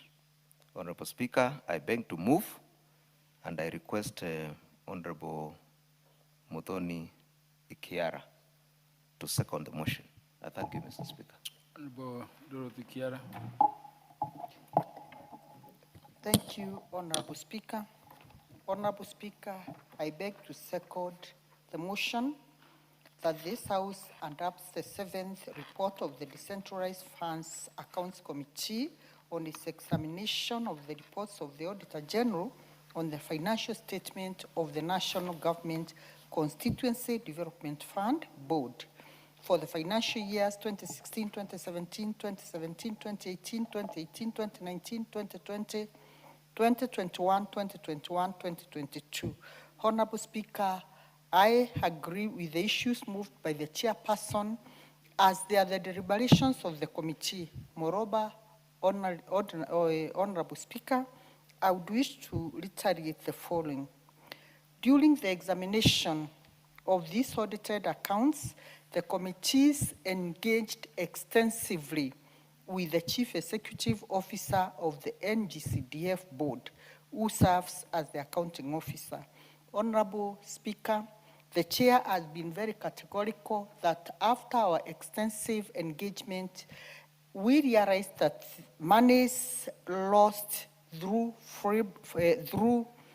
money that was withdrawn from the board KCB bank account was returned and funded back. Honorable Speaker, it is through the cooperation and collaboration of the committee that we were able to achieve this. Honorable Speaker, I would also like to appreciate the committee too for the recovery of the 82,334,891 million that has seen the constituencies the 290 constituencies which will benefit with an amount that Chair has stated through the recovery of these monies which was deposited in the Chase Bank.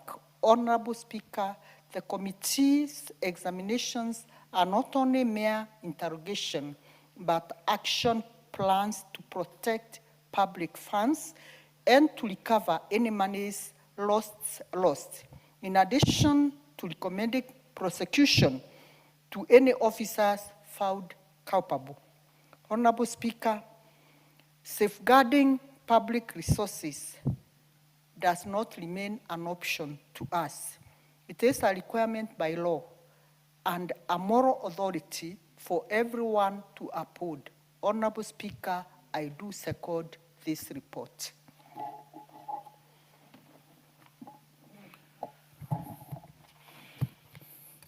Honorable members, I propose the question that this House adopts the 7th report of the Decentralized Funds Accounts Committee on its consideration of the audited accounts of the National Government Constituencies Development Fund Board for the financial years 2016-2017, 2017-2018, 2018-2019, 2019-2020, 2020-2021, and 2021-2022, laid on the table of the House on Tuesday, 2nd December 2025.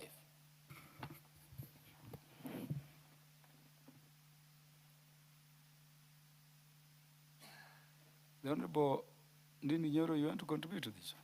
Yeah, proceed. Give him the mic. Thank you very much, Mr. Speaker, for this chance to contribute to this motion. One, Honorable Speaker, as the members have heard and checked in the report from the committee, it is the fact that we are here in this House in the year 2026, discussing about an audit on the year 10 years ago, Honorable Speaker, of 2016-2017. Honorable Speaker, that calls upon all of us in this House and all the other bodies concerned, and especially the Office of the Auditor General, that audit that overstays too much and gets caught up with time, sometimes it can actually get irrelevant. Because some of the issues that we must always deliberate on in this House, Honorable Speaker, are issues that are concerning, Honorable Speaker, even the officers who are currently in the offices. But when we discuss a motion, and especially a motion based on the audit that is a decade ago, Honorable Speaker, I think to a large extent, because audit is also about accountability, it is actually accountability delayed, which is accountability denied, Honorable Speaker. And I hope we can improve, all of us, and especially all the committees that do on the side of audit, Honorable Speaker, so that we be a little bit more realistic in terms of time and audit. And it's not just about this committee, Honorable Speaker, all the other committees, including PAC and PIC. I think it is important that we try to fast track, and especially also the Office of the Auditor General to also facilitate that, so that we are a bit not so archaic when we are discussing matters, Honorable Speaker. Secondly, Honorable Speaker, it is important that we are discussing the audit report in terms of the NGCDF board. And as members know, the board is very significant in terms of their role in the businesses that we do in our constituencies, Honorable Speaker, of serving the people of Kenya. And I want to laud our courts because, as you know, Honorable Speaker, there has been a lot of issues which are still also currently there in the corridors of justice, insofar as NGCDF is concerned. Honorable Speaker, NGCDF as a member of parliament to also oversight the Kiharu NGCDF, like all the other NGCDF's committees across the country. We have seen the kind of transformation it has done in our villages, and especially when it comes to improving education standards in Kenya. Just before I came here, Honorable Speaker, I was in Kiharu in a school called Githagara Primary School, which is actually a public primary school, which had a transition of over 50% transitioning to national schools. Like half of the students or pupils or candidates actually getting what is currently now called EE. And a school like Githagara Primary, just like many others that are supported by NGCDF, I had a privilege even today to officially commission a laboratory in a primary school because of JSS, Honorable Speaker, and also like a block of 8 classrooms. And Honorable Speaker, that just shows how transformative NGCDF has been when it comes to serving Kenyans, and especially on the side of education. It has been in the public domain, and I'm sure, Honorable Speaker, you could have also seen it.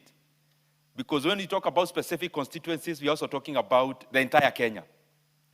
I am so glad that out of because of NGCDF, for example, Kiharu constituency, which is a very expansive constituency with over 110 public primary schools, including the one I was in today, they look like academies. All pupils actually step on tiles, courtesy of NGCDF, purely NGCDF. I am also glad, Honorable Speaker, that even not just the hard part of building laboratories and classrooms and halls, even on the other side of the soft side of education, when it comes to making sure that learners are in school. We run a program called Kiharu Masomo Bora, Honorable Speaker, where the basis of it and the bulwark and the cornerstone of it is NGCDF. And learners in Kiharu actually only pay 500 shillings per term as school fees. And they eat in school from Monday to Saturday. And of course, the last Friday of the month, they enjoy themselves by taking chapati for lunch across all the 65-day secondary schools, covering over 12,000 learners. Honorable Speaker, that is just part of it, because I know many honorable members here support day schools.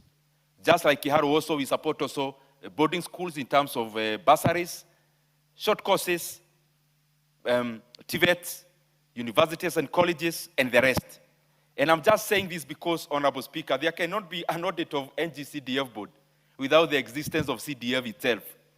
I think it is important that even as we define issues, even in the judicial system, they have all the latitude to determine, but being too straitjacket sometimes without looking at the circumstances of Kenya as it is, and economic development level of Kenya as it is, I think it is important that we incorporate all that so that we see the role NGCDF plays, and especially in making sure that our communities develop.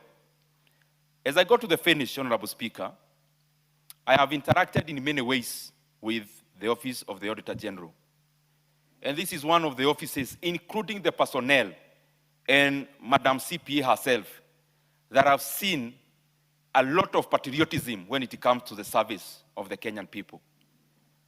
That is one of the government organizations, Honorable Speaker, where whatever they do is, whatever they preach is actually what they take. And I call upon us, as we will be debating the budget policy statement later on and the estimates, that we capacitate the Office of the Auditor General by sufficiency of resources so that, Honorable Speaker, they can enlarge their scope. Many of the public schools, as we talk, are actually not covered by the Office of the Auditor General, basically just because of lack of capacity. It is important that we capacitate them, we give them resources to employ more personnel and also systems so that the audit they do, Honorable Speaker, can be wider and incorporate much more. Special audits also are important, special audits in terms of money, but also in terms of processes. Many times we only check about money.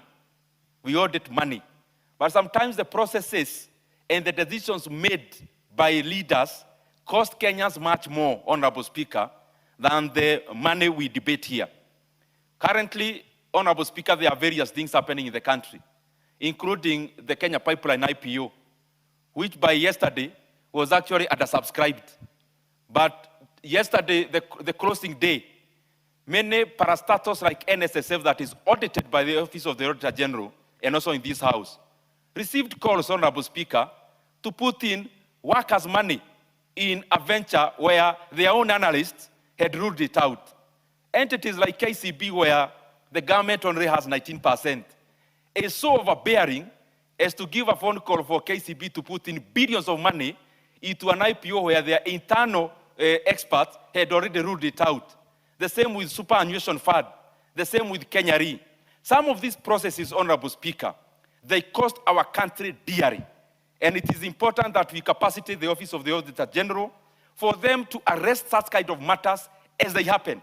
Because if we allow these kind of things to keep on happening, Safaricom IPO comes, we talk a lot of Kiingereza, we sell it for a song, then we audit it 10 years later.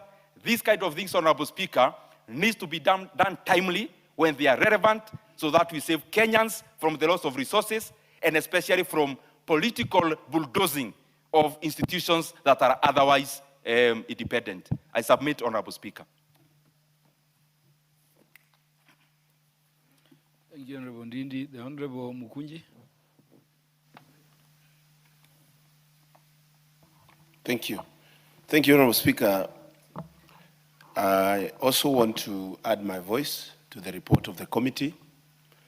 And Honorable Speaker, I proudly speak about NGCDF today, having won the case in court that was almost threatening a fund that I believe has transformed the lives of Kenyans and that has been able to make our education sector, Honorable Speaker, better. And Honorable Speaker, I also agree with my colleague that it is unfortunate that when it comes to issues audit, we are always not as per where this country is supposed to be. And Honorable Speaker, this comes from very many things. Number one, there is a deliberate effort to strangle audit and oversight in this nation. We have seen it, Honorable Speaker, even when governors and many other officers that are called to answer questions. We have seen a deliberate effort to ensure people don't answer questions when, Honorable Speaker, they are supposed to answer. And Honorable Speaker, I am not very much worried because I know NGCDF itself and the act that we have put in place in this House fairly protects the resources that our Kenyan people, taxpayers, give. It is one of the funds, Honorable Speaker, I clearly say, and I dare say, that we need to embrace in all other funds that have been established when it comes to the management.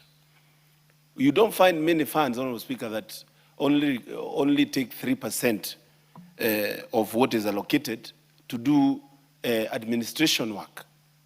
It is only NGCDF, Honorable Speaker, where you can only use 3% maximum, and the rest must go to the issues and mandate that is given to the fund. That is the schools, the issue of security, and, Honorable Speaker, the issue of environment. And, Honorable Speaker, I also want to laud the management of NGCDF in the national level, led by the CEO and the members that are engaged in this committee. Because, Honorable Speaker, we have seen a deliberate effort, even in our constituencies, to ensure that we borrow from one another when it comes to best practices. And this has made the fund not to be endangered in any way, Honorable Speaker. And many of the members here, Honorable Speaker, have a story to tell on the impact of NGCDF in their areas where they come from. And Manyata constituency, Honorable Speaker, is not left behind. In 3 years, Honorable Speaker, you'll not find a school with a JSS class without laboratory equipment that, Honorable Speaker, found a crisis of non-equipping of our public day schools. Honorable Speaker, you'll find our schools now being able to get better infrastructure, and we are able to assist parents and do all manner of things to ensure that the fund is really felt on the ground. And, Honorable Speaker, I believe the naysayers of the NGCDF fund are people that have not been in touch with the ground. They have not listened to the ground. In one of the political parties, they say, sikiza wananchi, sikiza ground. I believe NGCDF and many of leaders have come to challenge best uses of NGCDF, but NGCDF with even the comparison of tendering process, whereby if you are building a class in Rift Valley and you're building a class on this other side, you cannot have very different prices. It tells you this fund is well utilized and is a fund that can take this nation far. I propose, Honorable Speaker, an increment moving forward in the budget to ensure that this fund can even get more money and do more roles so that we can be able to ensure that A fund that works for the people, continue working for the people. Honorable Speaker, as we talk of audit, I also want to clearly say that we must ensure the Auditor General's office is well funded. It is a shame, Honorable Speaker, that the Auditor General herself, and I sit in the Committee of Constitutional Implementation and Oversight. And when she appears, Honorable Speaker, she clearly says that she is underfunded. How dare we allocate money, Honorable Speaker? Serious monies that are coming from sweat of Kenyan, and then we underfund, Honorable Speaker, the Auditor General's office. It is not right, it is not fair, it is against the goodwill of our Constitution. We must fund the Auditor General's office to be able to have enough resources and have the auditor reports that are better and are well researched. Lastly, Honorable Speaker, I also want to say that this House must also continue taking the Auditor General's report seriously. We have had serious claims and loud misuse of monies from various places. But, Honorable Speaker, it ends there. We no longer hear people resigning from their jobs, from their serious jobs due to audit queries. Honorable Speaker, I remember even during the Nusumkate government, as they used to call it, even the current president had to resign and leave his position when he was a Minister for Agriculture because of issues of audit. And, Honorable Speaker, we are becoming numb to the fact that today you can be read in the papers, you have diverted 10 million for a certain event, and you continue saying sorry, and it is business as usual. I believe, Honorable Speaker, this House has a big role to play. We must call ourselves to order, and audit reports must be serious issues when it comes to running, Honorable Speaker, this country. Honorable Speaker, I submit.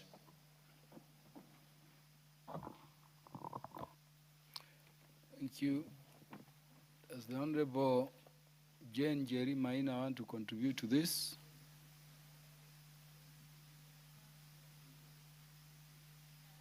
Give her the mic. The last time she contributed, she had a name called Itungati. My card is not working. Or Itungati. Thank you, Honorable Speaker. You know, I bear the name Itungati with very much pride. The other day you asked what it means, and I told you what it means in my community. Honorable Speaker, it is very unfortunate that we can wait as a House, yet we are mandated to be the people oversighting national government projects and wait years later to tell the Kenyan people that we have done absolutely nothing to curb corruption, Honorable Speaker. You know, the Kenyan people would ask us, who are we waiting for to come and resolve these issues? Honorable Speaker, we cannot keep debating as a House these reports and endlessly. We saw last year when the Auditor General said that of the e-citizen amounts that have been paid in regard to SHA, that we have lost over 60 billion Kenya shillings, taxpayers' money, Honorable Speaker. And when we fail to take action on some of these parastatals and ministries, Honorable Speaker, as a House, we are failing the Kenyan people. Honorable Speaker, it is very unfortunate that our young people are struggling to get employment opportunities, that they are living hand to mouth, going to fight wars in Russia and Ukraine that do not concern them, because this country has consistently been unable to curtail corruption so that we can invest those funds in a manner where those young people can make a living. Honorable Speaker, as I wind up, I will be speaking on these issues today at the JKL show. And I will be calling out and agitating for better governance and a better leadership, Honorable Speaker. And I dare say that the young people of this great republic, the young leaders, are ready to take over from the status quo. Thank you, Honorable Speaker.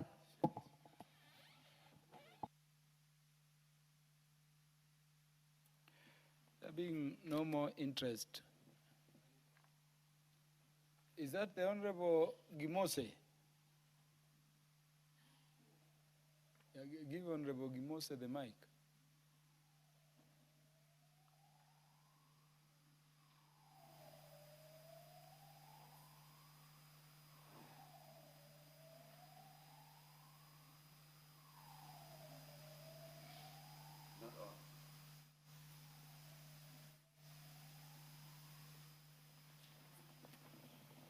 The mic is not on. Yeah, it's now on, Honorable Gimose. Mr. Speaker, sir, I wish to say that this debate is at the right time. I'm sorry, I have a heavy flu.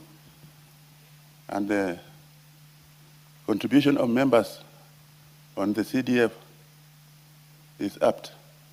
And the Auditor General, who did this job, must be commended for what has come out today. CDF is an important eventuality in this country.